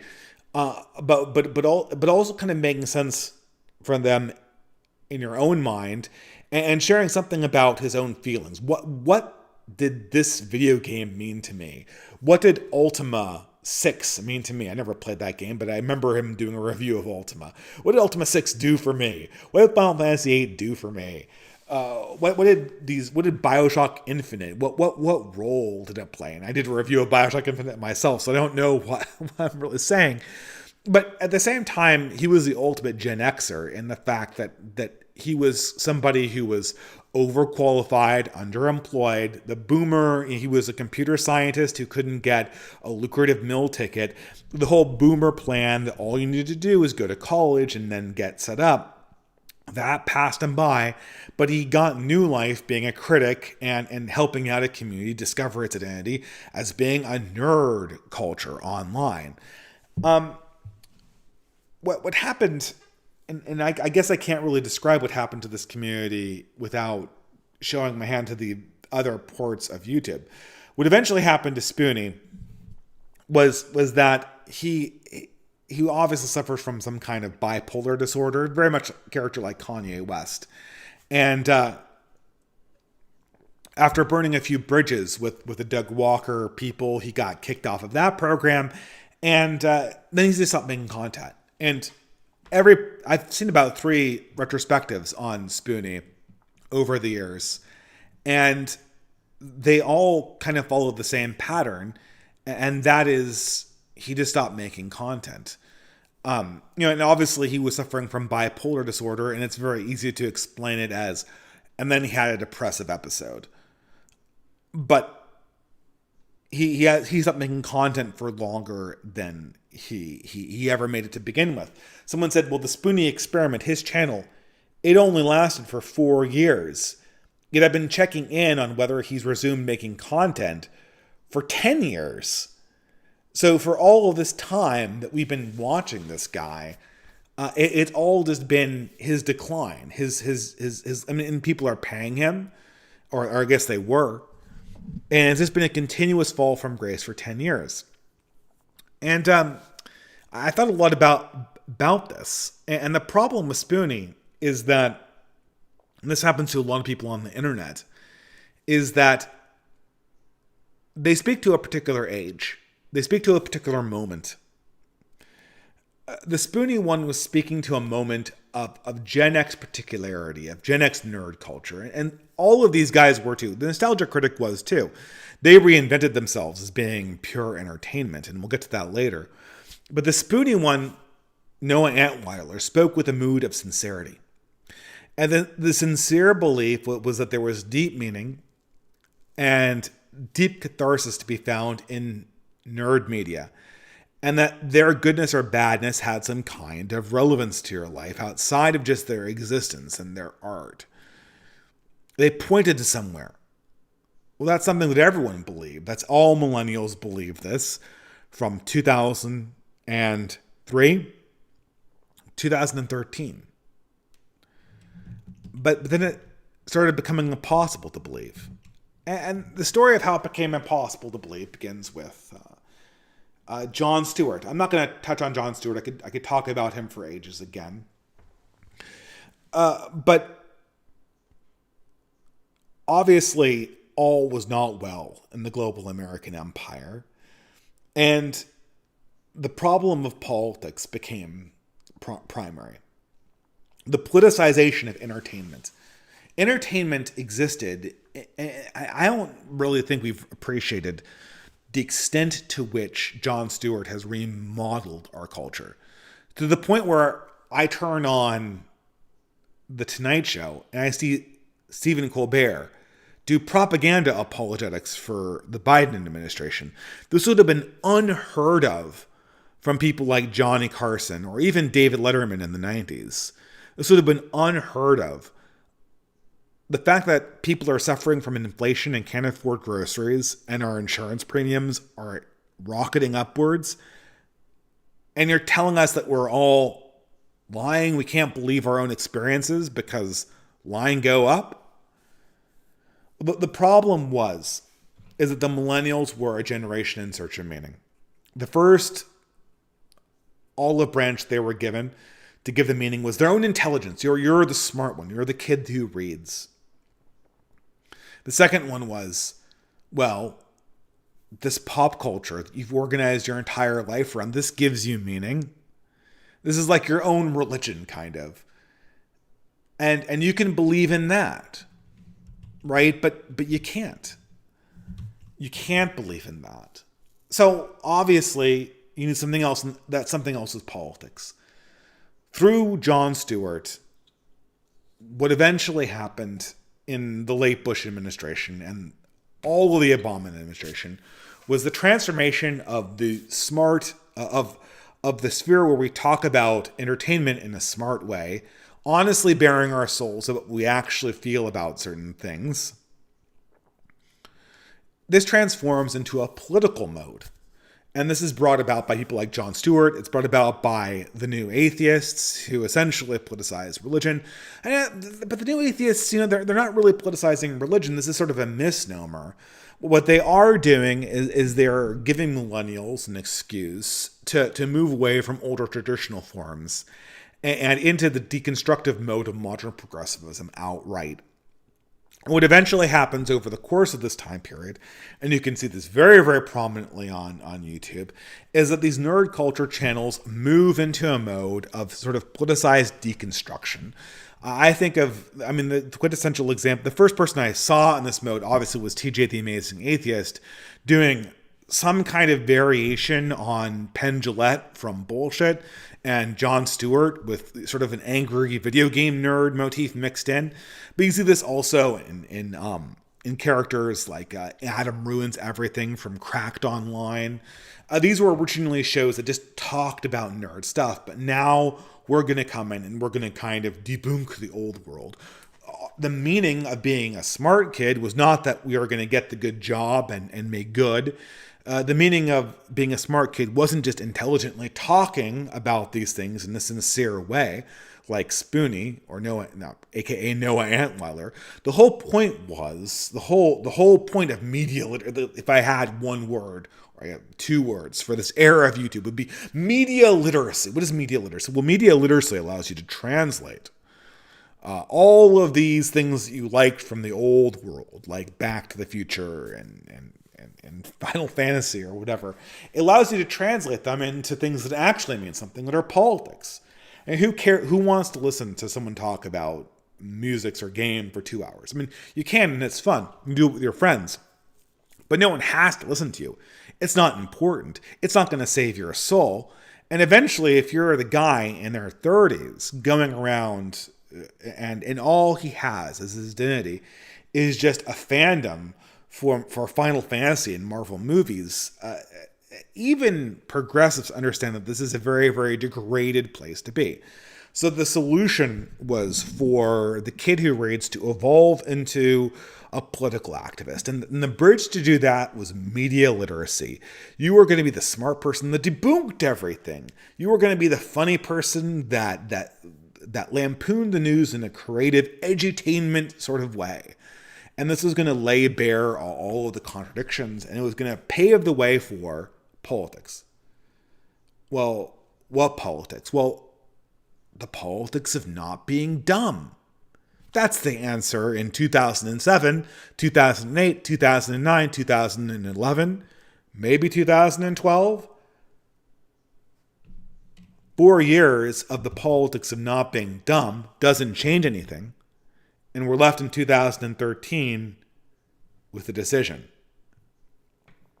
The result of that decision is the Great Awakening. The result of that decision is the transformation into the third era of YouTube, which is the entertainment of nerd culture is over.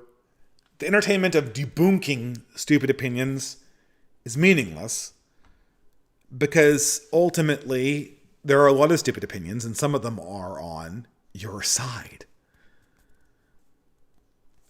The Great Awakening happens. Gamergate happens. And suddenly, the YouTube sphere is plunged into discourse. And discourse is very, very bad. Because discourse is not entertaining. This ruins Channel Awesome. This ruins Noah Antweiler. Because in this new environment, you can't just get in front of a camera and start telling people your opinions about things. Because maybe you're going to tell people an opinion that signals that you're on the opposite side of a political war. And politics, real politics, when we move away from this moderate Democrat, just don't be evil, that's scary. It gives you meaning to an extent, but it's scary. It's no holds barred. It's not something that you can sweep under the rug, and it consumes you. You can't have casual conversations. You can't talk about what's wrong with Final Fantasy VIII while making sexual allusions to the female characters. I mean, that's sexist. That's transphobic. Comedy can't be done innocently anymore. Comedy has to be a matter of signaling. And luckily for us, we already have Jon Stewart that's paved the way for that. Jon Stewart has, well, maybe the original Jon Stewart's told an un-PC joke once or twice, but the new Jon Stewart certainly isn't. The new Jon Stewart's 100% on message, just like Stephen Colbert is. He basically runs Biden propaganda, even though we're not for Biden. We're way beyond that, right? But we can't let fascism take over. We can't let fascism take over. The response of 2014 Gamergate results over the course of the Trump administration in the complete meltdown of online discourse, to the point where by the end of it, no progressives anywhere can engage in discourse. And this was incredibly damaging for the progressive movement. And in many ways, we talk about, well, how do you recapture? And obviously it was very beneficial to the right wing. This is where my channel came from. This is where most of the dissident right either was brought on board or made aware of the problems with the contemporary world and dedicated to actually changing some of these problems. It's also where you see sort of the decline of discourse. People, and the absolute obliteration of discourse.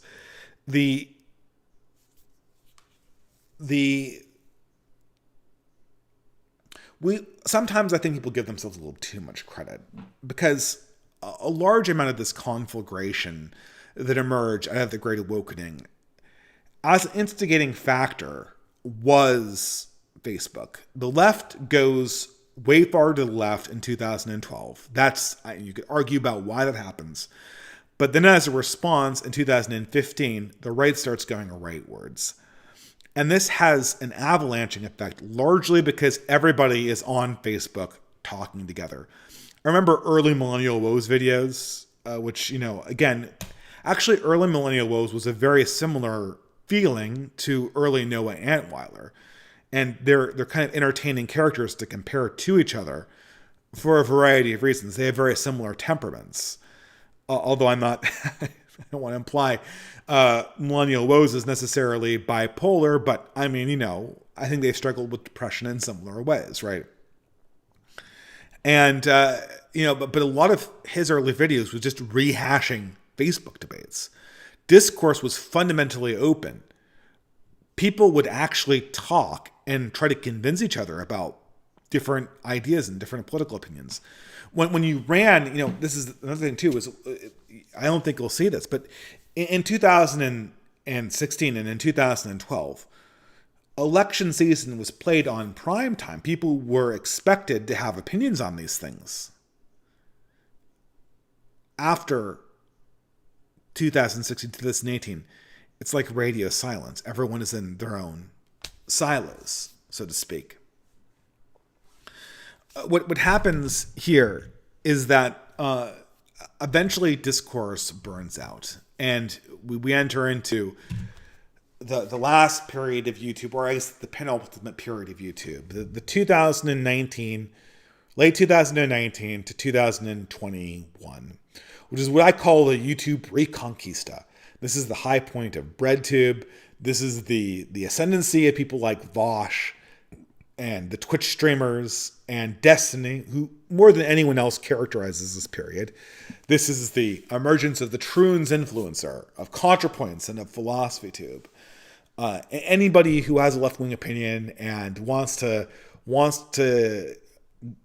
take the path of the HRT can make a name for themselves in this new world. And what we're going to do is we're going to get rid of Orange Man Bad, and we're going to get us back on the road to socialism, to win as a socialist, not to lose as a socialist. We're for Bernie, but we've got to take care of our fascism problem first.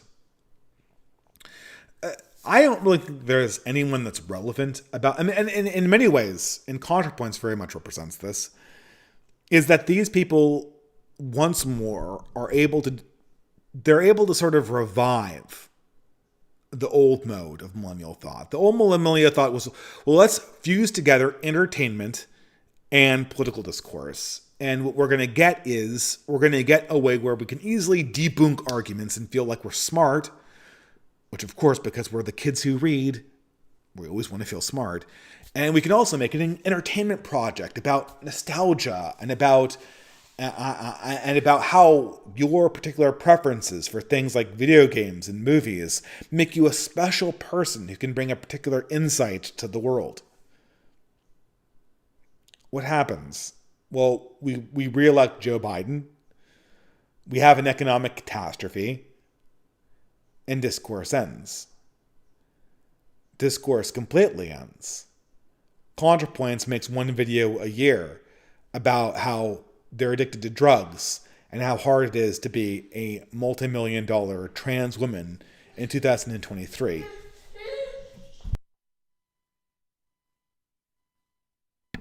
Pardon me there. I had to mute for family reasons. Destiny and Vosh create echo chambers for themselves where for the last, 3 years, they don't even really do debates anymore. I guess Destiny does debates. But all I do is they read the news. They read the news and they debunk the news and talk about holding off Orange Man bad. It's the same product again and again and again. There's no feeling. There's no soul. A fundamentally soulless product. A fundamentally pointless product. And then endless edutainment about being marginalized and being part of a political movement that essentially supports the status quo. We could talk about Vosh. We could talk about any of these people. And the only one that's really relevant is Destiny.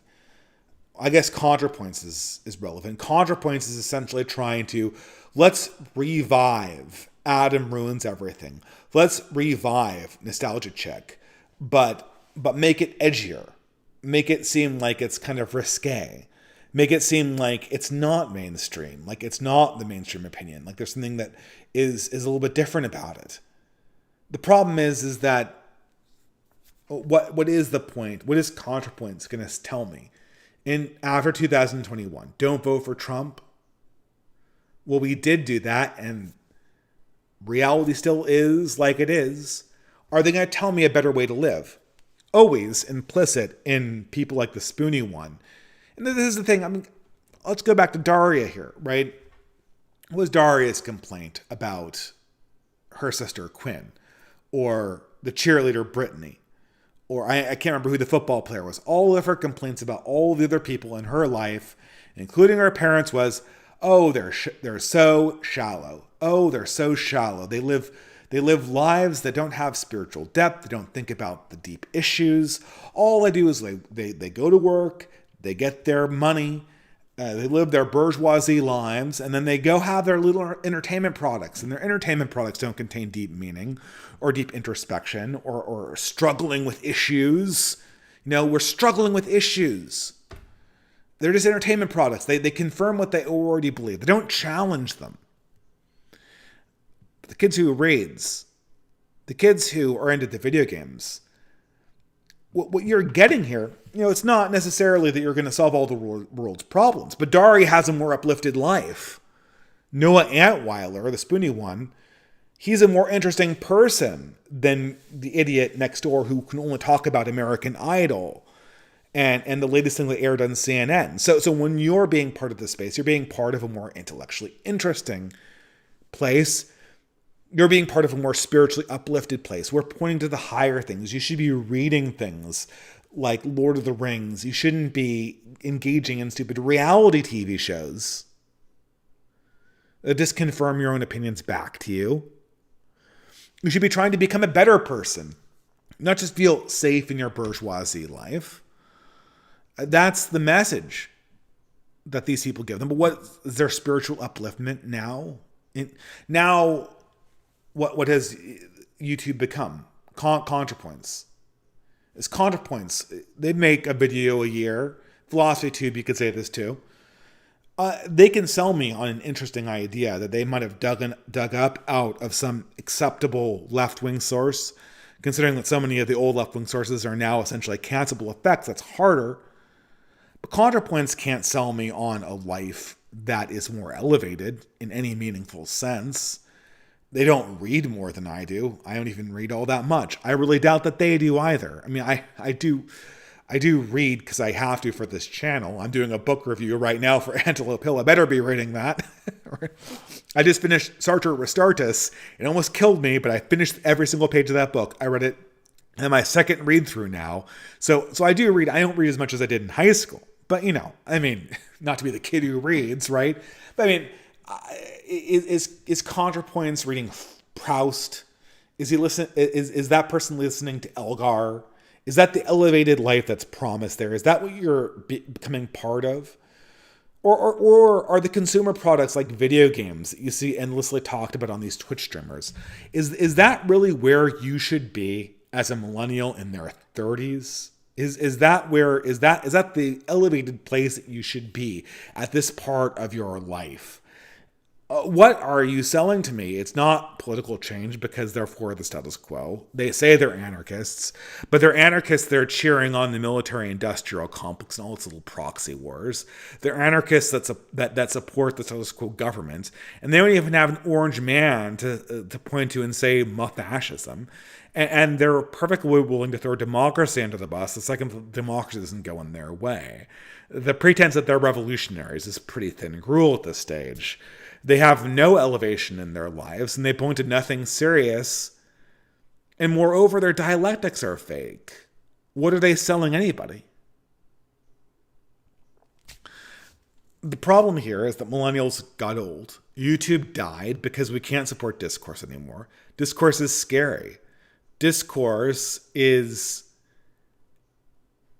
basically a way that you shatter your illusions. I mean, there's a reason why Noah Smith is complimenting Will Stancil on his impenetrable brick wall that will not allow for any arguments to pierce through.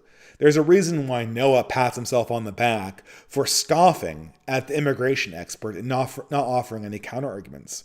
He's holding the line. He knows that if this discourse on immigration or democracy goes too far, he'll be forced to confront an idea that will ruin his career and ruin his life in other ways. And he can't have that, so he put up this facade, this illusionary person that stands in the way. And if you can argue really, really well, you can maintain this illusion for yourself almost indefinitely. You can maintain this silo where you read the news and assure yourself that you're on the right side of all of this stuff. But that's not the point. The most relevant thing that happened, or one of the most relevant things that happened, I think for the discourse space in 2023 was sort of the fall of Destiny. Now, people don't realize this. What was the fall of Destiny? Did he lose a debate? Well, no, he didn't. He did a debate with Alex Jones that he quote-unquote won because Alex Jones just prattled off nonsense and all Destiny did was poke holes in it. Like a good millennial should, like a good debunker should. He poked holes in it. He asked for sources. He endlessly laid out more hurdles for it. Oh, was January 6th an insurrection? Well, it certainly wasn't an insurrection in any sense that the original people who wrote the 14th Amendment imagined an insurrection being. They imagined an insurrection being like the Civil War that they had just won. They didn't mean an insurrection in the form of a riot that occupied a state building, because riots were incredibly common in the 19th century. People should look into the history of the Wide Awakes if you don't think that Republican politicians of Lincoln's era participated in riots.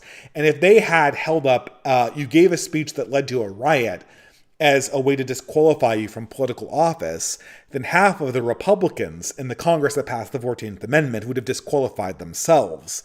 They couldn't possibly have meant that, but Destiny, through quick wit and a quick tongue, can prattle off argument. And now everyone thinks that, yeah, of course, you won that 15-minute clip. You got the right soundbite. Congratulations. You've argued yourself into a position that's manifestly and demonstrably false in the way that the original lawmakers meant it. You won the argument. You won the argument. Great. Destiny can win arguments because he talks fast. But what does it mean to win an argument? This is what people don't understand. We don't do discourse. This is my original point. We don't do discourse to win arguments. We do discourse so that we can touch truth and sincerity and beauty and goodness. That's why people listened to Noah Antweiler. That's why we thought Daria was admirable. That's why we originally liked debunking things, because we thought we were getting closer to the truth and that the truth would be useful to our lives. The fall of Destiny was not him losing an argument. The fall of Destiny was him winning an argument. Destiny disqualified himself by winning an argument. The argument that he won was, does polyamory work? It's like the argument over HBD. It's like the argument over was it an insurrection. It's like every political argument. Every political argument, we're not talking about science or mathematics here. Most political controversies are controversial. Most political controversies are statistical. And when you're in a statistical argument, there are always edge cases. For instance, even words. What is a woman? Right? What is a woman? Right? A simple question, even a 5-year-old can answer. But it's controversial, right? Because if you combine incorrectly logic with statistics, you can use edge cases to explode the meaning of every single word in existence. And once you start doing logic on words that do not have clear definitions, you essentially are doing fallacious logic, because you will end up proving absolutely nothing.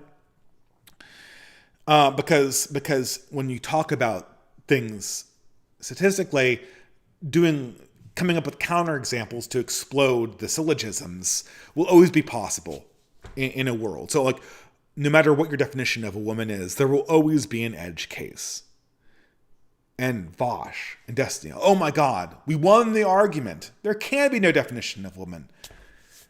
Dude, all you've done is prove that every single category that can practically exist outside of mathematics and some areas of physics is effectively meaningless, because the definition of every other word will have corner cases.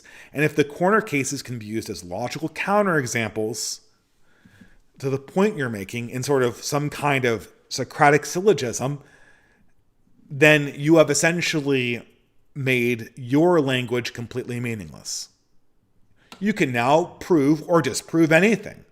If you can do a frame game fast enough and make it seem like you made a good logical point, or made it seem like you exploded the statistical example with the right counterexample at the right possible moment, you can explode any argument that's given to you. Just by the nature of how we constructed the nature of how we've combined statistical reality with absolute logical autism. Any argument can be won or lost based on how well you reframe and how well you use counterexamples. And nothing will ever get you closer to truth.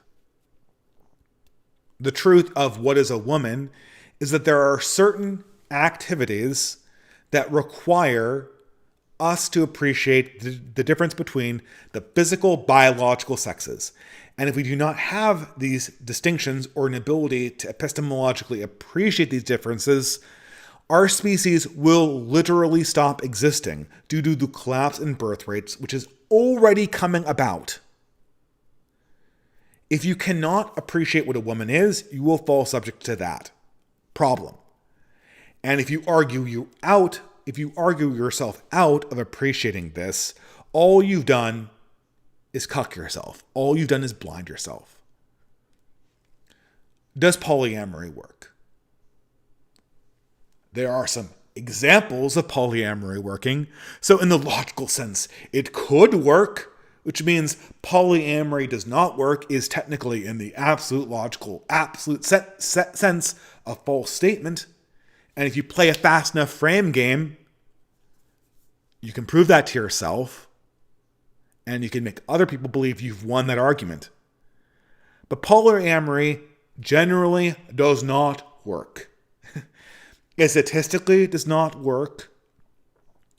It statistically does not work unless you have very good boundaries and you're very, very rich. And even if you do have those things, it still statistically has a tendency to fall apart. And you're essentially playing very, very bad odds with a huge, huge downfall. And Destiny put his chips on that number. He argued everyone into believing that polyamory was a good idea, and then he believed his own bullshit and did it. And what happened? What obviously happens when you follow bad ideas is it led to bad consequences. Every single non-progressive could see the Destiny marriage collapse coming a mile away. Everyone explicitly told him it would happen, and always no, I'm the exception. You can't prove to me that it would happen. You can't prove to me this is a bad idea. You can't prove to me that when I press this button, the dynamite won't explode and blow me up. Great argument, but you play Russian roulette and you get shot. You argue yourself into a bad position. This is the quality of all truth. This is the quality of all discourse that we seem to have missed. We've turned argument into an entertainment product, and Destiny sells argument as an entertainment product. Argument is not an entertainment product. It is a way to try to discern truth and true things and wisdom. It's a way to kind of be whole. And that has been perverted. What is all of this stuff that we're in continuously as millennials is a reaction to the fact that we're no longer young. When you're young, you can believe that entertainment products are enough to get you through life. When you're older, you realize that you have to have a certain wisdom and awareness of the world as it is. The boomer plan that obviously was the plan that Daria was on, was obviously the plan that we were all on, is false. And now more than ever, millennials need to have a place where they can learn actual wisdom, where they can figure out what are the ways, what are the decisions that I can make that are actually likely going to lead to me having a better life, a more uplifted life, and not just me having a little cul-de-sac where I'm continuously fed entertainment products. ContraPoints does not have a good life to sell you. Destiny does not have a good life to sell you. Vosh does not have a good life to sell you. Where can you find good? And not only that, they don't have futures to sell any of us. They don't have a futures beyond, for myself, and this is not a brag or anything, and I'm certainly not rich, but I kind of have gotten over a hurdle that's held back a lot of my peers, in that I've gotten a relatively successful job. I have a family. I have a child. Maybe it's not as big a family as, as ideal, but, I have made it in a certain regard. I haven't failed, I guess, is the thing. And maybe I will. God willing, I should always pray that something horrible does not happen to ruin all of this, right? But something that obviously haunts me when I think about politics is, so what's going to happen in the future? What's going to happen to my friends, to my son, to my family after I'm dead, to this nation after I'm dead? And this requires me to ask a number of questions, to try to worry about the future in a number of ways. And I'm worried about the life that we can sell for my children. How is that going to play out? Does ContraPoints have an answer for what a good life looks like for a child who is currently 8? Does this ContraPoints have a good answer for what a good life looks for a 13-year-old? Like a total life, not like a life that gets you to have a really fun 20s. What does it mean to be what does Destiny look like when he's 60? Who watches Destiny when he is 60? When you're 60, we all slow down. You're no longer the fastest, Ballad of Buster Scruggs. There's always a faster gun coming over the hill when tomorrow comes. And there's always going to be a faster talker. What does 60-year-old Destiny look like? What does 60-year-old ContraPoints look like? What does 60-year-old Bosch look like? These are questions that don't have very, very good answers. They have embarrassing answers. After COVID, after 2021, the millennials realized that they were no longer young. I'm certainly no longer young, and even people who are younger millennials are kind of realizing that they're no longer really young anymore. I don't see any good life coming out of this mainstream sphere or this progressive sphere that looks like a good life or a good promising life for children born currently. All there is entertainment products, assurances that you're smart, which mean absolutely nothing, and pretty little lies. And that's just not good enough anymore for any of us. I forgot to advance the slides again. I want to end here by looking at 2024. Some people have talked about this recently. I don't really have a lot to say about this. Obviously, 2024 is going to be a year of decisions, of many decisions. And the problem is we just don't know what's going to happen. The global American empire is currently fighting a number of proxy wars that are not going very well. And when it loses those proxy wars, it's going to be a major catastrophe for it. The global American empire is also facing an election against Trump, who's almost certainly going to be the nominee. That does not look like it's going well for them. I don't know. Obviously, it's importing massive amounts of immigrants, and electoral politics work differently in 2024 than they worked in 2016. That cannot be understated. But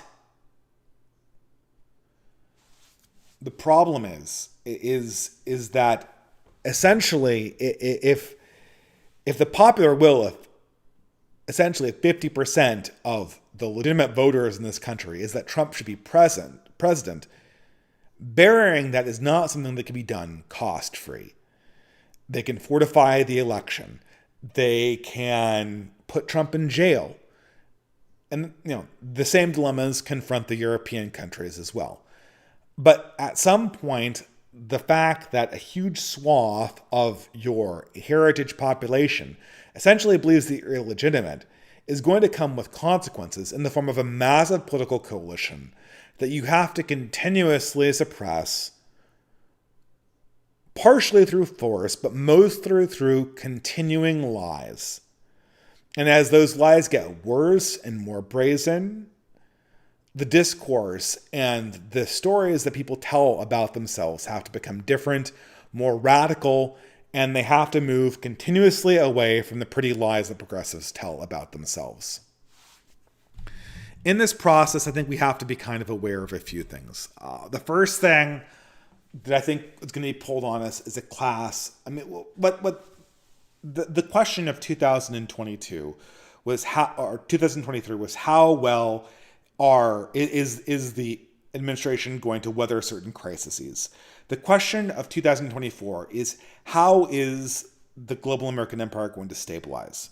The first way it's going to stabilize is through certain sort of apologists for the status quo. There's an excellent article that came out of Imperium Press called The Intellectual Bankruptcy of the Alt Center. And it talked about people like Richard Hanania and the other transhumanists, the sort of, what would they call them? Tech optimists, the people who apologize for liberalism, but nonetheless essentially affirm the opinions of the mainstream, nonetheless, through most of their activities. And, the problem is I don't see an audience for this, right? I think Richard Hanania is well suited in the fact that he's in the rest of these tech optimists. They're well suited in the fact that they are the adversaries that the mainstream very much wants to be, the opposite, and they're very much what Joe Biden wants to be arguing against. Look at these Silicon Valley ghouls who think that transhumanism and AI are just going to solve all our problems and want to get rid of DEI. We need to unify against them because they're all going to suck our blood out so that they can live forever in the AI singularity or whatever. That's their ideal villain.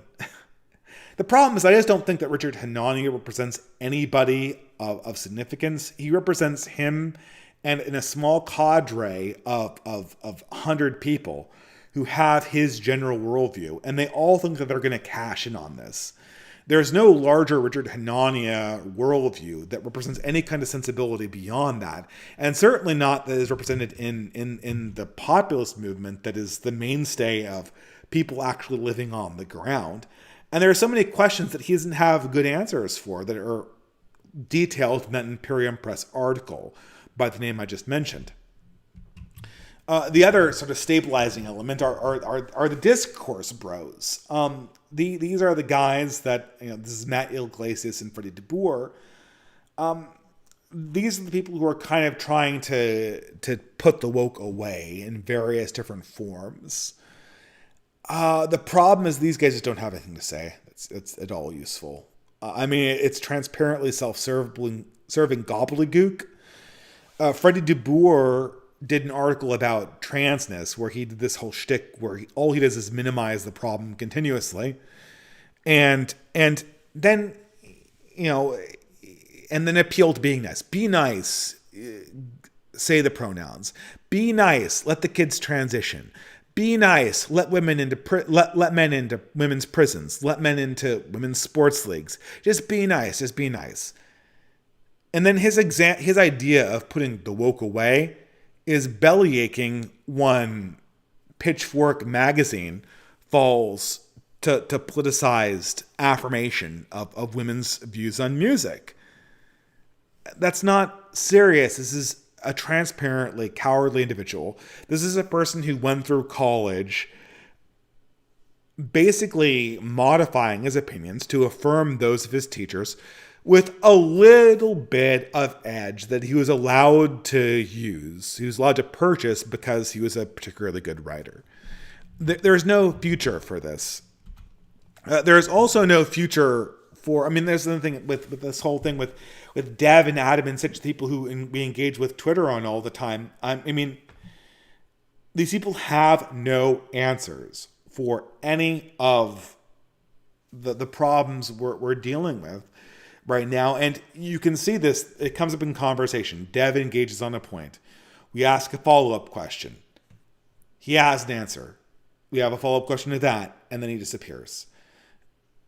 Once we start making sense, all of these centrists that want to endorse the current administration with some caveats about how we're going to put the woke away and stabilize the liberal order immediately fall to dust.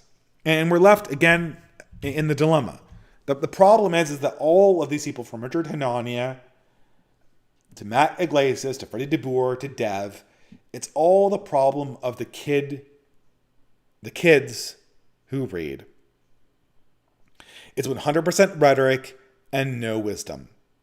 It's 100% assurance and no actual attempt to get at the truth, to answer the questions as they are, to live in a community that's actually thriving and not falling apart, to have a life that you feel comfortable aging into and not continuously being the edgy boy who has the latest video game and the latest shoes and the latest fashion.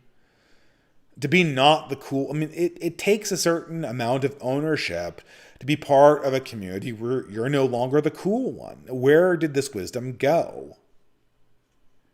And there was a tweet that I saw just this afternoon that kind of brought everything back around in a circle. Back to the kid who reads. I don't think it was Mary Harrington retweeted this, but this was an anonymous account, I think initially, who was talking about this. And they said, you know what I miss most about modern universities? We talk endlessly about universities. They said this. They said, 20 years ago, 30 years ago, and all before, in the before times of the university, there were always like these people, they wouldn't be great publishers or great researchers. They would work odd jobs around the university. They would live comfortable middle-class lives. And they would spend their entire summer reading. They would read all of the novels and the books and the stories that were in the library. They'd reread books. And not just because they were interesting, because they liked them. And, here and there, they would teach a few teach a few courses in the college. They're purely for the edification and sharing the joy of knowledge. And they would hang around. And growing up in a college town, I remember people like this in my parents' generation. They're all gone now because they can't make enough money to kind of be college bums. But they were in Oxford, had these people too back in the day. These just lovers of knowledge, and they'd always be around playing chess in the park, and they'd always be around giving lectures and attending lectures, and just supporting the community and running community events. And whenever you had them over to your house or you saw them in the park, you'd always want to talk to them because they'd have another interesting thing that they would tell you about that they loved. They'd have another interesting art project that they could overview. And every time you talk to them, you'd expand your world. You'd feel like you were enriched by talking to them. People say that they were replaced by the internet. Maybe I'm part of the replacement for one of those people, right? But this is something that only, in a sense, you can only get it in real life because part of your interaction with this person was building a relationship with this person. You'd value this relationship with this person who only lived for the love of knowledge. In many ways, that's what people loved about Noah Antweiler, the Spoony one. It didn't matter if you played the video game Ultima or not. The fact of the matter was that he loved it. And that the love for true knowledge and goodness contained within it an essence of wisdom. Wisdom is about loving the good and wanting to protect it, and then using the knowledge you get to protect that thing that you cherish. And that thing is fundamentally not vanity. That's the point of reading. The point of reading is not to be smart. The point of reading is not to be the kid who reads. The point of reading is to enrich a person, a people, conversation with things that actually matter, with things that are actually wonderful. That make a community real. And I'm actually happy to say that I feel, insofar as we have a community here, and I want to caveat this, we do not have a community online, but we did have an online pseudo-community that has in many ways become real. I'm looking at the comments section. Like 3 or 4 or 5 people here I know I've met in real life. We do organizations. We do basket weaving. And more importantly, if you actually wanted to get online, have an honest conversation with me about obviously I have very limited time, guys, so probably not going to be me. But if you wanted to hear an honest conversation about a present controversy that's troubling you, about trying to build something or trying to find exactly what part of these thorny issues like HBD. I don't know how much is nature or nurture. I know it's a controversy, but I'm not going to scoff at you for asking that question. And I'm certainly not going to cancel you for coming up with an answer that's different than my own. If you want to have an honest examination of life-giving ideas and exciting ideas, if you want to find people who are doing interesting things in art, and there's been an explosion of art in the right wing, this is the place that we've created. And this is the place that we're trying to rebuild in real life to a varying amount of success. And it's the fruits of, and this is going to my most recent essay, it's these bones, these figments that will come together and become the life of a new intellectual class, a new leadership class that might actually come into its own and change things in the real world for the better. Slowly at first, and then hopefully in the future, very much more quickly. That's the end of the lecture for tonight, guys, for Fiddler's Green podcast number 46. A brief break, and then we will go to our super chats, or the entropy chats, which are in the description if you want to click on the link. So I'll see you in about a few minutes. Hark, gentle listener, are the woes of the modern world getting you down? Isolation, atomization, alienation. Oh no! But a new approach to the internet and social connections is coming to the fore. A place to meet quality people undaunted by the challenges of modernity. A space for new and better conversations. unfettered by the bounds of wokeness, for those men of quality, gumption, with a can-do spirit. Introducing basket weaving. Basket weaving, a new craze, sweeping the nation, bringing quality people together. Basket weaving is not an organization or a club, but a practice. Basket weaving takes social media connections and makes them real, forging the trust so long frayed by our decadent clown world. How do you start? Simply join one of our inlet servers. Look for the channel that corresponds to your locality and begin interacting with people who want to work together locally. Regular meetups are occurring now all across America and many non-American countries. So fight the modern poison with your fellow listeners to build new organizations, new friendships, and eventually a brighter future.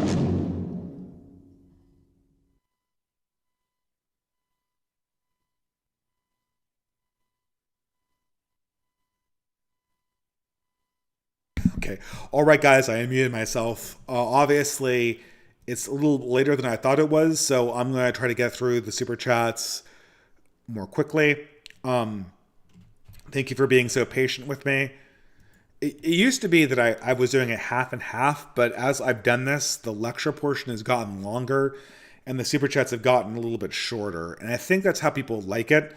The lecture portion is going to be put on a podcast that I'm releasing on my Substack behind the paywall, but I might have the podcast go as a free podcast to like Apple or Spotify or whatever. I just need to figure out how to set this up so that it goes out properly. And obviously, if you want to support my efforts, Substack is the best way to do that if you want the essays. And I do really want to be an essayist first and a podcaster second. The podcasts are to highlight and complement the ideas that I go over in my essays, hopefully. But anyway, hopefully this is working. Wow, I can't tell you how much that Ethernet cable, that 20-foot Ethernet cable was the best purchase my wife ever made. A little too short. It's taught across the entire room, but I have not had a single crash this entire evening from OBS discovering that its buffering isn't done properly. So I'm very happy with the results. I'm sounding more like a professional podcaster. If I wasn't broadcasting from a loft right now, it would be perfect. All right, Dreadnought for $3 USA. Ignorance is strength. Blessed is the mind too small for doubt. Noah Smith. 2024. Oh my God. Okay, guys. Dreadnought, once I get off of this stream, I'm going to paste Noah Smith's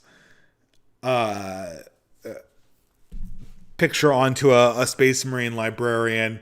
I gotta find a good one, but that is too good. Yes, modern day progressive liberals, they're basically blessed is the mind too small to doubt from Warhammer 40k.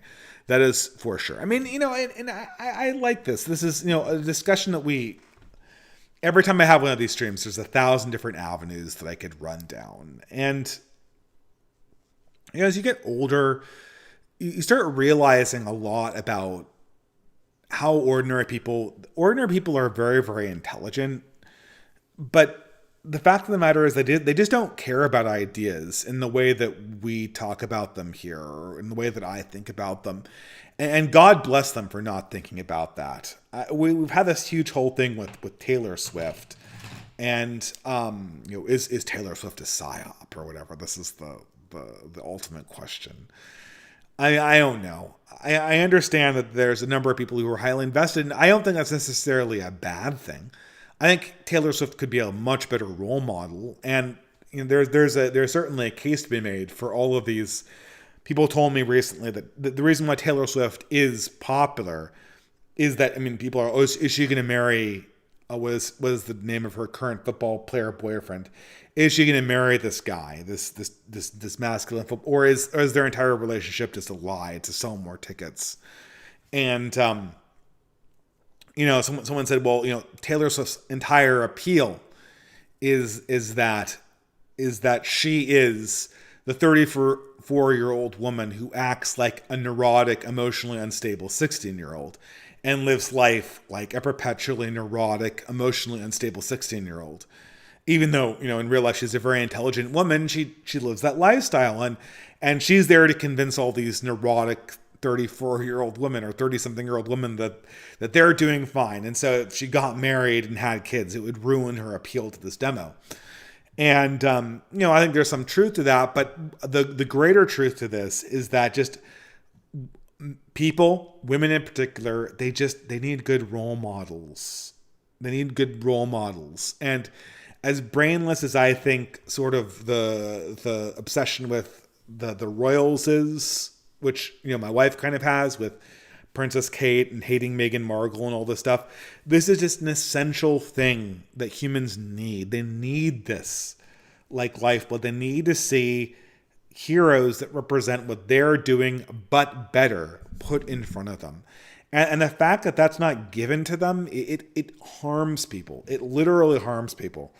If the idols of our age are going to be ContraPoints, then you're going to get a lot of people who try to undergo surgery to obtain the aspiration of ContraPoints. And the fact that I can't think of more than a handful of healthy heterosexual family men and women who are held up as examples in our society is a huge problem.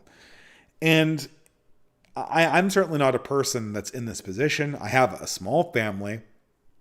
But I really, people complain a lot about this, the TradCon LARPers. But if you could hold up a happily married family who lived good, healthy lives and that were, who went to classical music concerts, who wanted to uplift their children in actual culture, who practiced their faith, we would need to center them. That would be healthy. Anyway, I'm going on to Asteroidal Assassin for $3 USA. The reason progressives can't swallow the race and traits idea is because they do not believe people have worth just by having souls. This is the great irony of the HBD debate, which is HBD does not correspond to any judgment about moral worth from religious people. As a matter of fact, having lower IQ in many ways makes you a better person in a lot of circumstances. It does not make you better for certain technical tasks, but that is not the judge of a man's soul. This attitude that discussing HBD is an assault on the dignity of people belies a degraded and degenerate materialistic way of viewing the world. And someone from Bo Weingard from the Aporia magazine did sort of a right-wing assault on equality of dignity that was published just today. And I don't know if I have time to really respond back to this, considering it's such a minority view, but it's my distinct opinion that only by offering a concept of dignity that's independent of your physical traits and intellectual traits can we ever come up with a concept of virtue.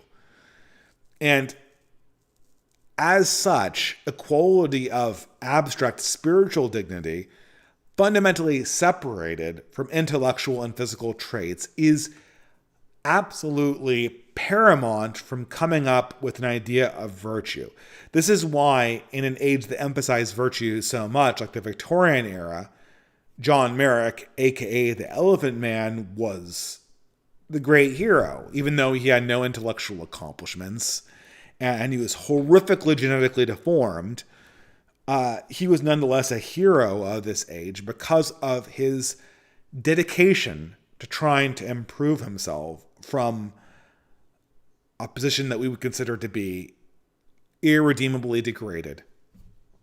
As a matter of fact, I think looking at John Merrick, the Elephant Man, and coming up with a list of reasons about why he was a moral hero highlights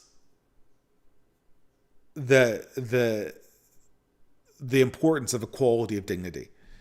And I probably could write a small essay on that. I think 1,000 other more pious Catholic authors could as well. and maybe I should leave it up to them. But there's a rebuttal to the Bo Weingart position on the right, or the position that most progressives believe, but they're too chicken shit to actually own up to, or they don't have the balls to own up to it. This is another thing I've realized in 2023 is there is no leadership without a certain amount of masculine virility. And maybe this can be approximated by some women, but there's a certain masculine nature that's needed to be attendant to political opinions and political assertions that, if not present, makes your whole opinion meaningless. And if anyone demonstrates that, it's Freddie de Boer, who I wrote an essay about a few weeks ago. Ben White for $5 USA. Hello, Dave. My job is really mentally draining on me. I come home every day with little energy to do much else but eat and sleep. I'm burnt out. I want to quit, but the job benefits are good, and firms adjacent to me are doing layoffs. Any advice? Just try to look for a new job. So here's what I do. Set aside 2 hours on Sunday. So like maybe Saturday. Maybe Saturday is better for you. Who knows? Just after you, so I know you do this. Like every day people do this. Like during the weekends you have you usually have like relax sessions where you just take 2 hours and you do nothing but relax. Even if you work like a 50 to 60 hour week, you have like relaxation sessions. Take an hour before and an hour after and just apply for jobs. Don't do it like in a 6 hour stint. Don't do it after you get home from and are stressed out. Do it when you're in your happiest place of the week. Just apply for jobs and look at it like buying free lottery tickets, and do it week after week after week after week. Find another job and then move to that job. Or alternatively, if you have money and you can afford to remain unemployed, volunteer for something like some bout of like if you have a professional certification where it takes like 6 months to get it. My wife's doing a teaching certification and she's working essentially 50 hours a week to get it at this stage for her practicum. And like you can take time off of work to do this and it looks great on an application, right? Just make sure you're doing something and you're not going to be putting yourself into a financial ruin and then hop onto that. But before you quit your job, make sure you have a plan on what to hop to. The danger of being unemployed is not like money usually. Most of the time it's the gap. It consumes you. It's the fact that you could get dragged back into being in need. And the danger of being in need is not like if you're an older millennial, you remember this. Oh, you don't want to have a gap on your resume. It's fine to have a gap on your resume. Most employers don't really care about that. If it's like 6 months, right? The real danger is that you're going to fall into prolonged depression. And then that gap on your resume that is kind of meaningless if it's a few months turns into being a year, 2 years, and you essentially go into a mode of learned helplessness. So unemployment is very, very dangerous if it's extended, and which is why if you want to quit your job, you want to have a plan. And so if you quit with a plan, that's perfectly fine. If you quit with a plan to get retrained, that's perfectly fine. Otherwise, my recommendation is continuously apply for jobs and don't do it all at once. Just do it a little bit once every week, a little bit, and make it part of a ritual. And don't stress out about it. Put something in a music in the background, a podcast in the background. Just don't stress about, I'm not going to get this job. Just do it to do it. Just to see what's out there, right? Anyway, thank you for the question, Ben White. Nuravan VMaker for $20 USA. What do you think Lewis and Tolkien would have thought about video games like Zelda, Dark Souls, or Shadow of the Colossus? While both were worried about technology, they both craved a type of escapism. Immersion in a fantasy for them was an artistic achievement. I feel like they would have been conflicted with admiration and horror. I think that they would have appreciated Dark Souls. I never even played Dark Souls. I think that Tolkien would have felt that modern fantasy is too much of a knockoff on Lord of the Rings and there's not anything imaginatively that's being added to it. I think that Dark Souls, which I'm kind of imagistically familiar with, the dying world trope, I think the dying world trope would have been a trope that would have been both familiar and admired by Tolkien and C.S. Lewis. I think they would have had a problem with the medium of video games. Video games as a practice, video games as an escape from the real world, video games as a technology that tries to step in front of the real world, consumer products as identities. These are the kind of things that they would have been horrified by.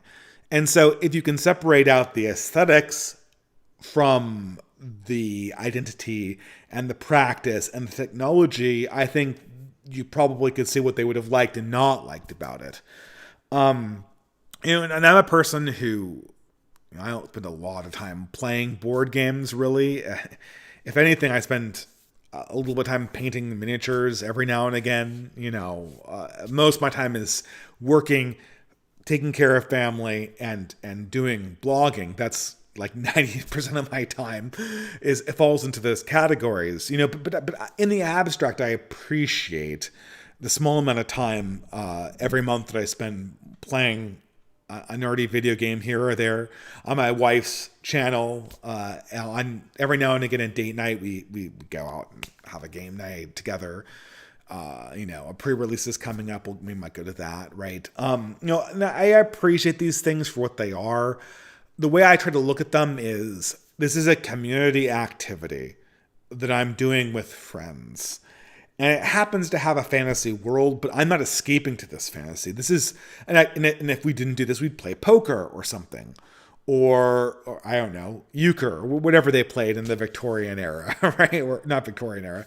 What were they? I don't even know what the period is. They weren't Edwardians. What did the pre-war era? The mid-war era? I don't know what Tolkien was, but yeah, I think it's not the world, it's a relationship to that world. And the problem is that the grindy video games, I'm sure there's a healthy way to do it, but it's a very, very hard thing to build into a healthy lifestyle. Nervan VMaker for $3 says, also great that you're back to streaming. Yeah, I do like streaming. I want to do more writing and more essayism. A lot of people have complained that my last 3 essays that have gone out publicly on Substack are not video essays.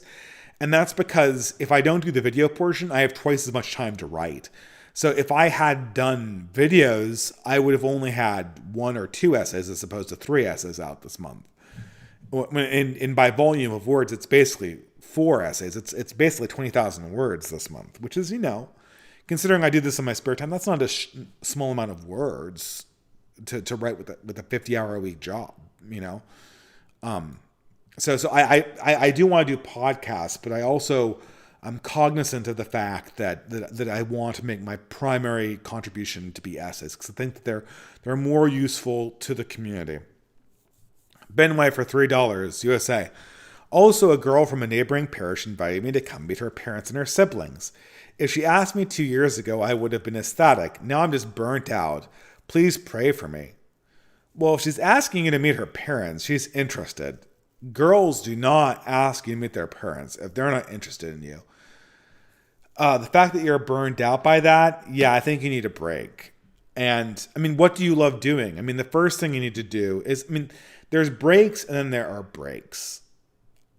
There are breaks because, one person said to me always, he said that the key to a happy life is to have 2.5 things that you do right. This is an engineer. He said, you need to have the one engineering skill that people hire you for, the other engineering skill that is your backup in case the first engineering skill becomes obsolete, which is something that we all need to keep in mind of, right? And then the 0.5 thing is the thing that you're passionate about. This is the thing that you do. And when you do it, you feel like you're 100% activated. This is how, when you're done, you feel like you've made the world a better place. This is the problem with video games as a hobby, is that there's very little real accomplishment that you get from doing video games. Like if you mod video games, there might be some accomplishment there. But if you're a good like soccer player, or even if you're a good chess or Magic the Gathering player, it feels like there's more of an accomplishment there. And very few video games are that kind of accomplishment. And men need that accomplishment that you can feel good about. And Ben White, if you're feeling burnt out to the point where, burnt out, like you feel like you need to take a 12-hour sleep period, that's one kind of burnt out. But burnt out, I don't want to chase a girl that I'm attracted to, that I'm obviously interested in. That indicates that what you need is some passion project that it's going to set your soul on fire, that you feel like, I'm making the world a better place. And I am a man that is leaving the world better than how he found it. And you need that kind of thing to pursue a woman. And I don't think it's I think that I'm obviously in love with my wife, and she's a unique woman, and I met her at a certain point. But, I also really had a vocation that I felt I had sort of the vocations lined up at that stage, where I had a professional vocation and also an alternative one that I felt like I was making the world a better place. If we can get basket weaving and our sort of arts and letters community up and running on the right wing, I'm hoping that we can give men more opportunities to contribute to areas where, like, you are the person who is able to do wood cuttings for this community better than anyone else. You're the guy who does homesteading co-ops better than anyone else. Like, you're our guy for that thing. And we want you to talk at our local events or at our conferences. We want to highlight your works in this area. And there might be a point for our community to support men in discovering their third thing. But that's a good point. Thank you very much, Ben White. Dreadnought for $3 USA. Objectivism is bull, but Ayn Rand's general predictions of the nature of the American collapse and Atlas Shrugged are getting scarily prescient in some aspects. Well, I certainly agree that Ayn Rand did predict the competency crisis. That was a correctly predicted event. And all of the progressives who like shitting on her, and even me when I shit on her sometimes, we have to take stock of that, she had her talents. Her novels, like, they're great pulp fiction, right? They're great pulp fiction. They're page turners. I want to know what happens next. They read like Harry. They're 1,000-page books. They don't feel like, War and Peace becomes a page turner. All Russian novels become a page turner in the last 3 quarters. But there never is that point in Atlas Shrugged where you're not turning the pages. It's great beat storytelling. The woman is talented. She had a lot of flaws too, a lot of flaws. But we have to not call a spade, call a heart a heart. Give genius its credit where it occurs, right? Lee Scoot for $10 USA. Glad to finally catch one of these live. Media consumption being socioeconomically ubiquitous has caused me to witness some very jarring things. A shout out to the upper middle class white kids who rap along to drill rap and go silent for the N-word in real time. Well, thanks very much, Lee Scoot. Someone brought me the attention to this comedy troupe I remember called The Whitest Kids You Know. Apparently, the lead creator, Trevor, died under mysterious circumstances during the COVID years. I was very sad to learn. But yeah, they were a comedy troupe for the upper middle class white boy, and I was always a big fan of theirs. Very Gen X-y, I will say, kind of Kids in the Hall type deal. But thank you very much. Seneca for $3 USA. Nice to see you again after a long absence, Dave. Hope to see you and the family are doing well. This is the problem. I don't feel like I've been absent. I've been writing Substack essays. I've been going to basket weaving events. I've given several talks at basket weaving events. As far as I'm concerned, I've been doing things. The things just haven't appeared on my YouTube channel, right? So, This is always the thing, is that I think, guys, I hate to say this, but I really do believe that our time here on YouTube is very, very limited. There's going to be another mass banning. There'll definitely be more deboostings ahead of 2024. We really need to diversify our platforms. We really need, I think, didn't Patrick Casey get banned? Patrick Casey got, he's someone, I met him at the conference, a great guy. I can't speak for, associations. I don't know, but he has great content. I was on his podcast. He has a great contemporary events podcast, and he's a stand-up guy, and he got banned off YouTube for nothing. Because he was associated probably with Nick Fuentes, and now he's banned. Oh no, because The Atlantic wrote a piece about him. That's why, of course. This is, it's atrocious. We need to diversify this. And I appreciate that YouTube was the first platform that kind of gave me a start doing this, but really it's got to be YouTube and podcasters and Substack and then obviously the real life community that's coming together these days. Obviously DM me about basket weaving. I don't do this for my health.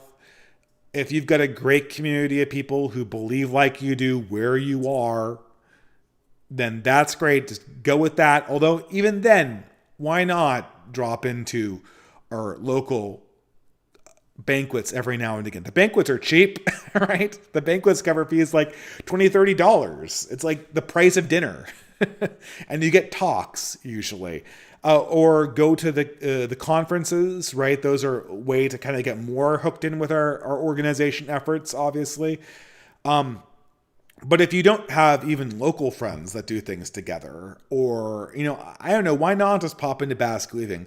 See who's in your area. Maybe you live in an area where no one's doing that, right? But maybe you can be the first person to put up a flag if more people drop in. We have to start building from somewhere, and the ground level organization has to be in that way. And I assume that once the campaign season starts up, there will be Trump rallies, right? I'm not the biggest voting person here, but I would love to actually attend one of these rallies and see what it is for myself, just to experience it for my own sake, right? I've heard so much about Trump rallies.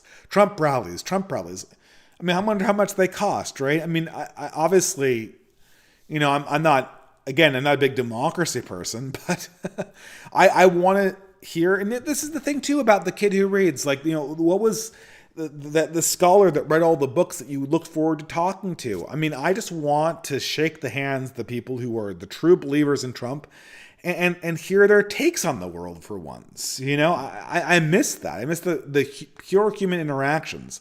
My friend, the highlight of all my basket weaving events is shaking hands with my friend.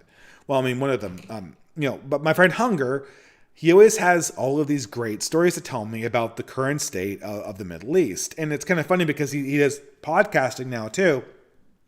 But just hearing in person is better than the podcast, And hearing it in person is valuable for me. It makes me a better person. And there's something that's lost online. And I say that this is the online voice telling you people that there's something online that is lost.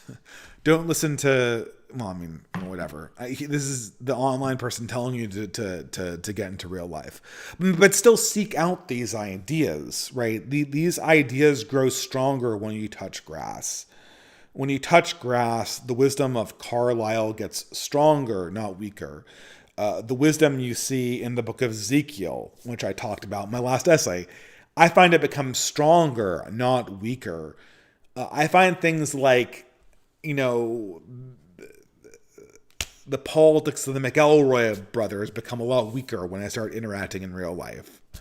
Creeper Weirdo for $3 USA. Hey Dave, weird and random question. What would you think of a supposed trad cath libertarian who is obsessed with American beauty? Like he's constantly brings it up, just wondering. Well, I say you have a Generation Xer on your hands because I don't know about the trad cath thing, but what is he obsessed with about American beauty? American beauty, I presume you mean the movie and not the variety of Rosebud. But the American Beauty, the movie, is like shitlib central. It exists to take dumps on traditionally religious people and conservatives. It's a shitlib fantasy. It's the movie that's AIDS the absolute worst of all the movies I remember from the late 90s. And there are a lot of movies that age very poorly. I mean, it sounds like the guy is in a time warp. I mean, maybe he's ready to read Curtis Yarvin, right? If you're a tradcath libertarian who's still watching a movie from 2000, then maybe you need to, maybe he's the right person to read Unqualified Reservations. That's my reaction to that. Because I think he'd have a hard time answering those questions, right? Sam153 for $30 USA. Nice to catch you or stream again, Dave. Been watching 2-Bit Podcast and their frame of civilizational versus primal. Thinking is fascinating and hit a chord. Any thoughts on this? Well, I don't know. Oh, man, I hate for a $30 super chat to me not to give you a very good answer, but I have no idea what the civilizational versus primal mode is. Sam153. I wonder if maybe you can clarify with an @ reply, and then I can try to follow it up. I assume it's something like Evolin or the Spenglerian history, like civilizational is fundamentally sterile and primal is fundamentally vital. And these are two things that are completely in tension with each other and trade off. And yeah, so there's something about that. Okay, Asteroidal Assassin for $3 USA. My grandmother, although a boomer, was this stereotype. The kid who reads, got her IQ tested at 136, went to a white school as a black girl. She went on to have 10 kids. Oh, well, that's interesting. An African American kid who reads is I imagine would be an entirely different experience. Because I imagine if you were a black girl who is the kid who reads, you are genuinely among your community much rarer. And maybe much more of a leader. I mean, my God. Yeah, I mean, a high IQ black woman who had 10 kids.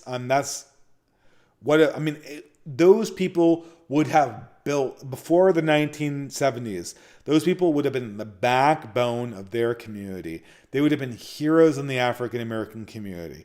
Everyone in her neighborhood would know her and love her, and she would be the one who would be able to tell them the stories of the community, to be able to remind them of the heroes of the black community, who tell them about Frederick Douglass and George Washington, who's the person up from slavery? I'm forgetting. Booker T. Washington. That's it. And yeah, I mean, she would have been a backbone of the community back in the day, and that world is gone. Well, I don't know, maybe it can be recreated, right? But I feel a lot of times that the 136 IQ black woman is just creating more a more competent HR department at Google these days. I feel like our talent is being fundamentally misallocated, and they're certainly not getting married and having 10 kids. Which of course adds to the IQ shredder, which is worse for communities where that who are already operating at a disadvantage. Grouper Weirdo for $3 USA. So Lisa is doomed to be a crying feminist or a dink. That's sad and funny. Well, I mean, I don't know. I mean, she's not doomed to be a crying feminist or a dink, but I mean, describe Daria's ideal mate or Lisa Simpson's ideal mate. Like, who is the man who's going to actually make her happy being a mother? Like, let's assume that she's not president of the United States, that her IQ is 120 or lower. So we're talking about an office job here. Is Lisa Simpson going to be happy entering words into an Excel spreadsheet? No. Is she going to be happy being a teacher? Maybe, but not as the kid who reads. And Daria certainly is not going to be happy filling the shoes of the teacher that she snarked at for her entire college classroom, or her entire high school career. And her prospects of getting a professorship in the modern academy are none unless she's an ideological harridan.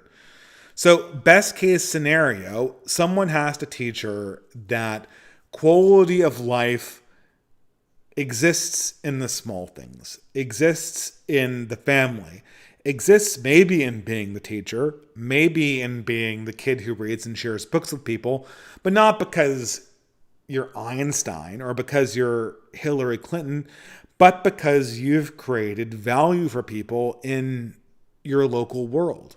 And for most people, that's what it's going to be, especially women. Especially women. And it's very, very difficult to imagine a story of Daria learning that lesson. It's not impossible. A person who, I had her on my YouTube channel, and she's part of the Catholic sphere, that I remember kind of very distinctly going from the Daria mode to I don't like using the word trad cath, but, the religious mother mode was a blogger called Leia Labresco, who is a blogger who came out of the Yale atheist versus Christian debates. And first she was an atheist, and later she became a Christian. And now she is like the biggest pro-natalist personality, as you might imagine. And I really hope that she links up with the efforts that Bennett and P.G. Keenan are doing on the pro-natalism front. But she very much moved from the intelligence is everything mode to these are the small graces that we find in the individual moments of humanity. And that's invaluable. That is more valuable than the intellectual contribution, because there is no thought without value. There's no thought without masculinity. And I think there's also a type of, and this is what John Paul II talked about when he was talking about feminine genius. There's also a type of thinking that cannot exist without a certain amount of femininity.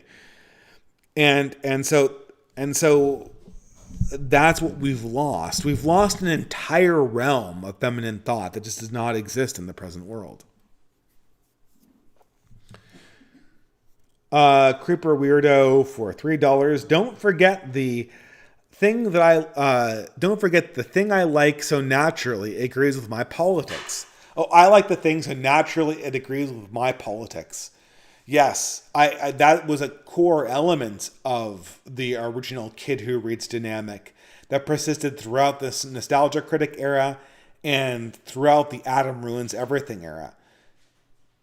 The person who ruined that was J.K. Rowling, because now all of those people, like ContraPoints has done more videos about J.K. Rowling than she's done about that individual has done about any other political issue ever. And it just demonstrates to you that once these people's pop culture is separated from their politics, they have no idea how to process this, because they're at a fundamental religious crisis. All right, but thank you very much. Yeah, that is a characteristic thing. Owen Zaleski for $5 USA. Hello, Dave. I hope you're doing well. Happy late feast of St. Thomas Aquinas. May the angelic doctor help reach towards truth. Since you are reviewing for Antelope Hill, have you read the anthology Touch Grass? I have a poem in it. God bless. No, I didn't get that one. I'm forgetting the title here, but hopefully I'm submitting a kind of review, kind of expository essay on their collection of American folktales. So I need to get on that, which I'm not doing currently because I'm doing a live stream. This time has to come from somewhere, guys.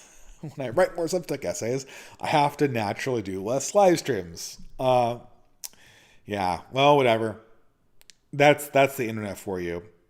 I noticed a certain amount of detachment that's, back in the 90s, the internet existed in certain places.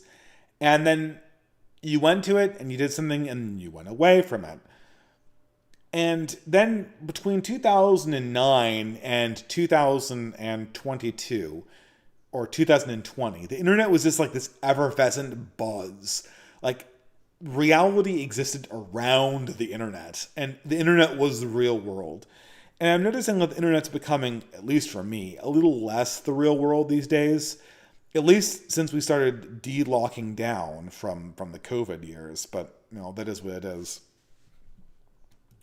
Creeper Weirdo for $5 USA. Can we have a real conversation around the based take on pop culture?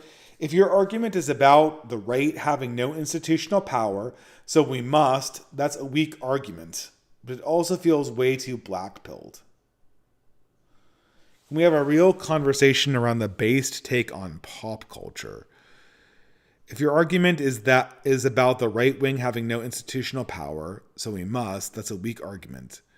It also feels way too black. I mean, I am actually a believer that based interpretations of pop culture are useful. Zero H.P. Lovecraft had a seminal essay called Zendaya and the Art of Multi-Universe Maintenance that overviewed. It's ironic, but the sort of, we're going to look at a piece of woke culture and point out where it says something based and where it communicates the message. That's actually not a complete waste of time. As tiresome as like the channels like The Critical Drinker are, they play a critical role in our ability to process culture. So I'm not so sure that like the base takes on pop culture are necessarily bad. It's just, this needs to be complemented with an appreciation of the deeper things.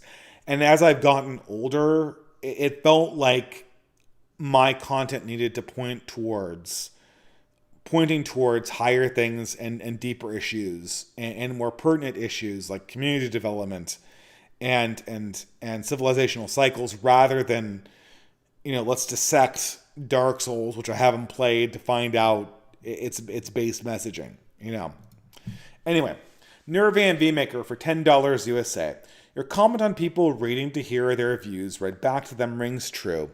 They have to twist and read everything in a way that reinforces their worldview. I actually think this partially explains Tolkien's greater popularity compared to Lewis and Chesterton. Lewis is explicitly against them. Yeah, and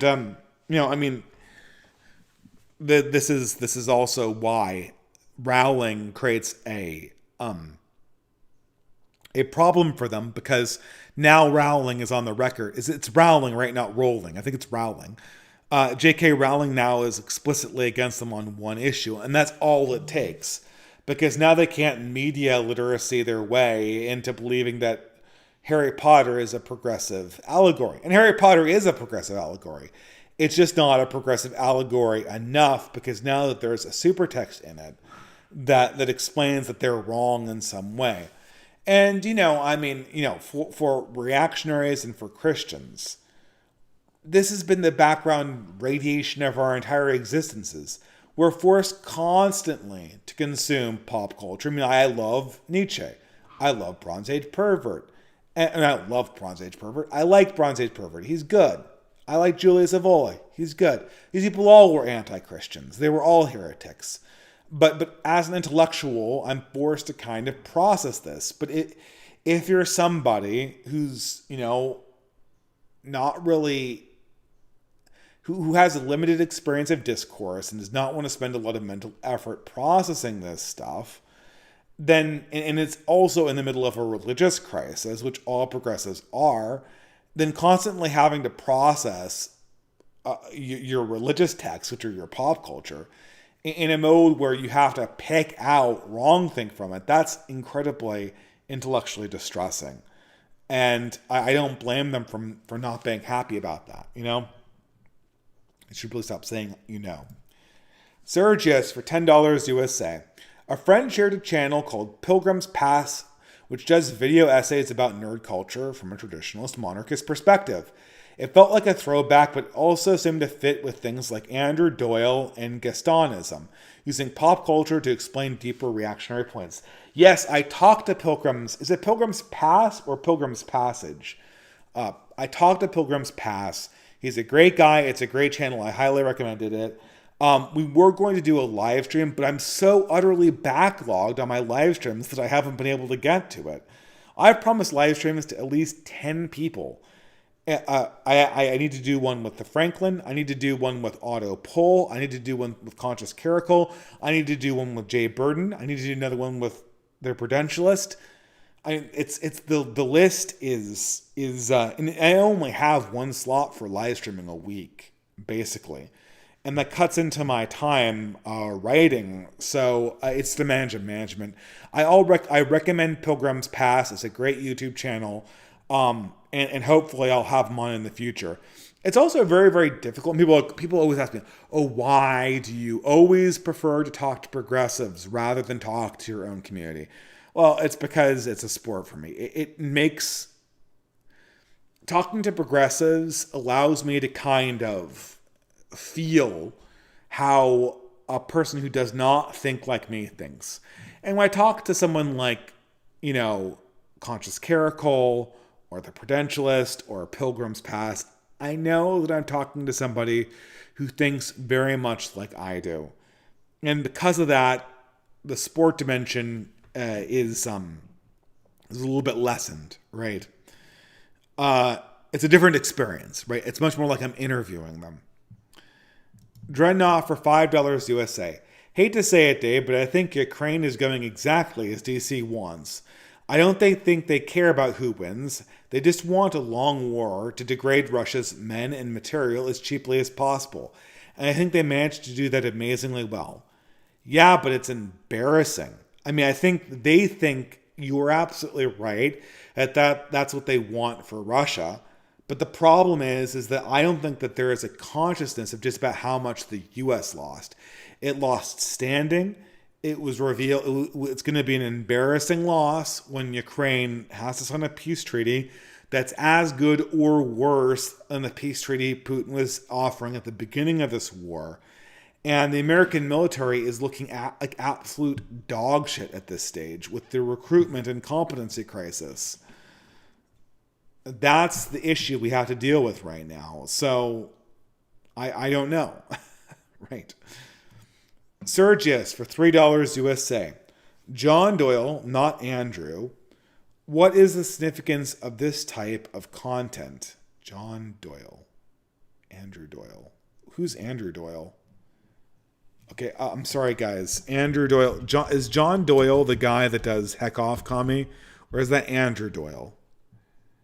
Andrew Doyle is a playwright, satirist from Northern Ireland. Okay, okay. John Doyle is the guy who does the Heck Off Comedy show. What significance is this type of content? Is it existing in a silo without any greater impact on the outside right-wing spaces? Well, John Doyle is part of an ecosystem where we're slowly mainstreaming distant right ideas to a red state mainstream conservative audience. This is something that I think Aaron McIntyre does better than anyone else, but it's also part of an ecosystem that feeds into the talking points of Charlie Kirk. Charlie Kirk was basically a neocon in 2019 when he got griped by Nick Fuentes and friends. Now, basically, he's borderline dissident. He's against Martin Luther King at this stage. That was his big thing recently. So this is part of a process that by which conservatives become reactionaries. Unfortunately for myself, it's not a process that's particularly interesting for me because I've never been part of this conservative. For a few years after I converted to Catholicism, I was like a Ben Shapiro conservative. But then I realized that this is a political dead end, and I quickly became a dissident, right? So it's just not interesting to me because I don't understand how... I have no idea how James Lindsay's audience thinks. And John Doyle talks to James Lindsay's audience, but John Doyle listens to us, and James Lindsay doesn't. And James Lindsay's kind of a moron too. He's a midwit, right? James Lindsay this is also what hick libs have in common with the kid who reads. All hicklibs are midwits. Why? Not because of their IQ level. James Lindsay's a math PhD. He probably has a higher IQ level than I do. But James Lindsay cares more about people thinking he's smart than actually arriving at truth. And that's what makes him a midwit, a hicklib, a pick your poison type deal. And I know, and it's not just a disagreement. Like, it's not just like he's on the wrong side of liberalism. Sargon was famously on the wrong side of the liberalism debate too, but Sargon was actually curious, right? And so he started asking the same questions that Curtis Yarvin asked, that Aaron McIntyre asked, that I asked. And maybe he didn't get to the same exact answers that we did, but he came to answers that looked something like the answers we got, as opposed to just never having an answer, like Dev, like Sitchin Adam, like James Lindsay, and staying in this cul-de-sac of 2014 politics forever.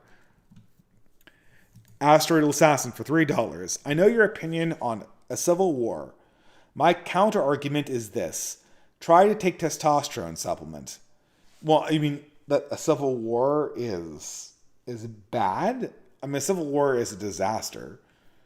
And a civil war is also going to have a very, very hard time happening because I think that the belligerents are just not there. There are no forces that are ready to fight a civil war right now, that have the will to do that.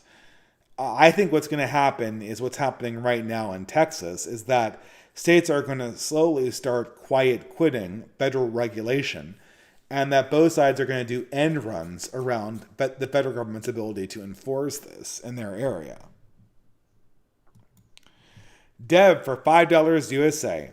Dreadnought for $5 USA. The Dev video was amazing. He gave a reasonably good account of our position, summed up liberalism's problems, and then ended with his big argument. But it works. Just like, get off your couch, you fat degenerates, and open up your effing eyes. Yeah, I mean, this is what Helen Pluckrose did too. Eventually what liberals do is they just start summarizing the reactionary case against liberalism and then append, but we'll fix it in the end. Okay, great, man, but how do you fix this? A huge percentage of this country thinks that the other people are religiously illegitimate. The federal government is obviously pulling shenanigans with how it trickles out information to the media, and maybe with how it counts votes, which, there's varying amounts of evidence for. There's no way that liberalism is going to survive this conflict unless some extraordinary action is taken. What is that action? Other than assuring me that someone's going to do it in the future and fix the system, all you have is that liberals were rich in the past and now are being systematically discredited. Dreadnought for $3 USA. Dave, put the ignorance is strength Noah Smith meme over an ecclesiarchy priest or space marine chaplain. More to the point. Yeah, but that's also much less Warhammery. Ignorance is strength is a 1984 quote. No one recognizes ignorance is strength as a Warhammer quote. Blessed be the mind too small to doubt is the Warhammer quote. And that's what the meme will be and should be. Kevin Pulliam for $5 USA. Good to have you back, Dave. Hope all is well. Well, thank you very much. Before I get to my final super chat, I'm going to do let's do Psalm 50 tonight. I don't even know what that one is. It is a medium one. Okay, that's good. Creeper Weirdo for the last super chat of the night. He says, the last one, I just don't want to discourage people from creating art on our side. I get we can't make the thing that was previously but based, but I prefer to see a thing that agreed with me, I prefer a thing agree with me and not be made by somebody who hates that I exist. I get a lot of stuff Warhammer, Watchmen, and A Quiet Place have base messaging. Yes, and I agree. I support things like the Passage Prize. There's a fiction writer I really like called Alex Young. Morgoth is writing some fiction that I'm overdue for a review for. I'm it's just a time thing, guys. A lot of people are doing fiction. I encourage people to do your own fiction, make your own tabletop role-playing games, make your own card games. It sounds awesome. I totally support that. And when possible, buy from the community. Always buy inside the community if you possibly can.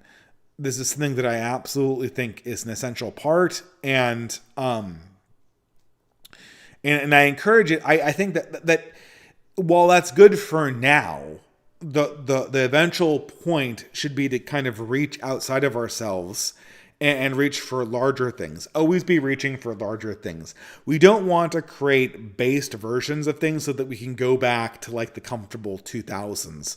We want to use this as a stepping stone for broader expansion of the community as a whole. So that's important to keep in mind. But with that, guys, the last super chat of the evening is going to be the Psalm. Psalm 50, a psalm of Asaph. The mighty one, God the Lord, speaks and summons the earth. From the rising of the sun, where it sets. From Zion, perfect in beauty, God shines forth. Our God comes and will not be silent. A fire devours before him, and around him a tempest rages. He summons the heavens above him, and the earth, that he may judge his people. Gather to me, this consecrated people, who made a covenant with me by sacrifice. And the heavens proclaim his righteousness, for he is God of justice. Listen, my people, and I will speak. I will testify against you, Israel. I am God, your God. I bring no charges against you concerning your sacrifices or concerning your burnt offerings, which are ever before me. I have no need of bull from your stall or goats from your pens, for every animal of the forest is mine, and the cattle on 1,000 hills. I know every bird in the mountains, and the insects in the fields are mine. If I were hungry, I would not tell you, for the world is mine, and all it is in it. I do not eat the flesh of bulls, or drink the blood of the goats. Sacrifice thank offerings to God. Fulfill your vows to the Most High, and call on me in the day of trouble. I will deliver you, and I will honor me. For to the wicked person God says, what right have you to recite my laws or take my covenant on your lips? You hate my instruction. You cast my words behind you. When you see a thief, you join with him. You throw in your lot with adulterers. You use your mouth for evil and harness your tongue to deceit. You sit and testify against your brother and slander your own mother's son. When you did these things and I kept silent, you thought I was exactly like you. But now I arraign you and set my accusations before you. Consider this, you who forgot God, or I will tear you to pieces, with not one bit to rescue you. Those who sacrifice thank offerings honor me, and the blameless I will show you my salvation. Thank you, guys. Thank you for joining me for the Fiddler's Green podcast number 46. I will probably see you the week after next, but I will update my schedule as my availability becomes more apparent in 2024. I hope you have a good evening and a blessed rest of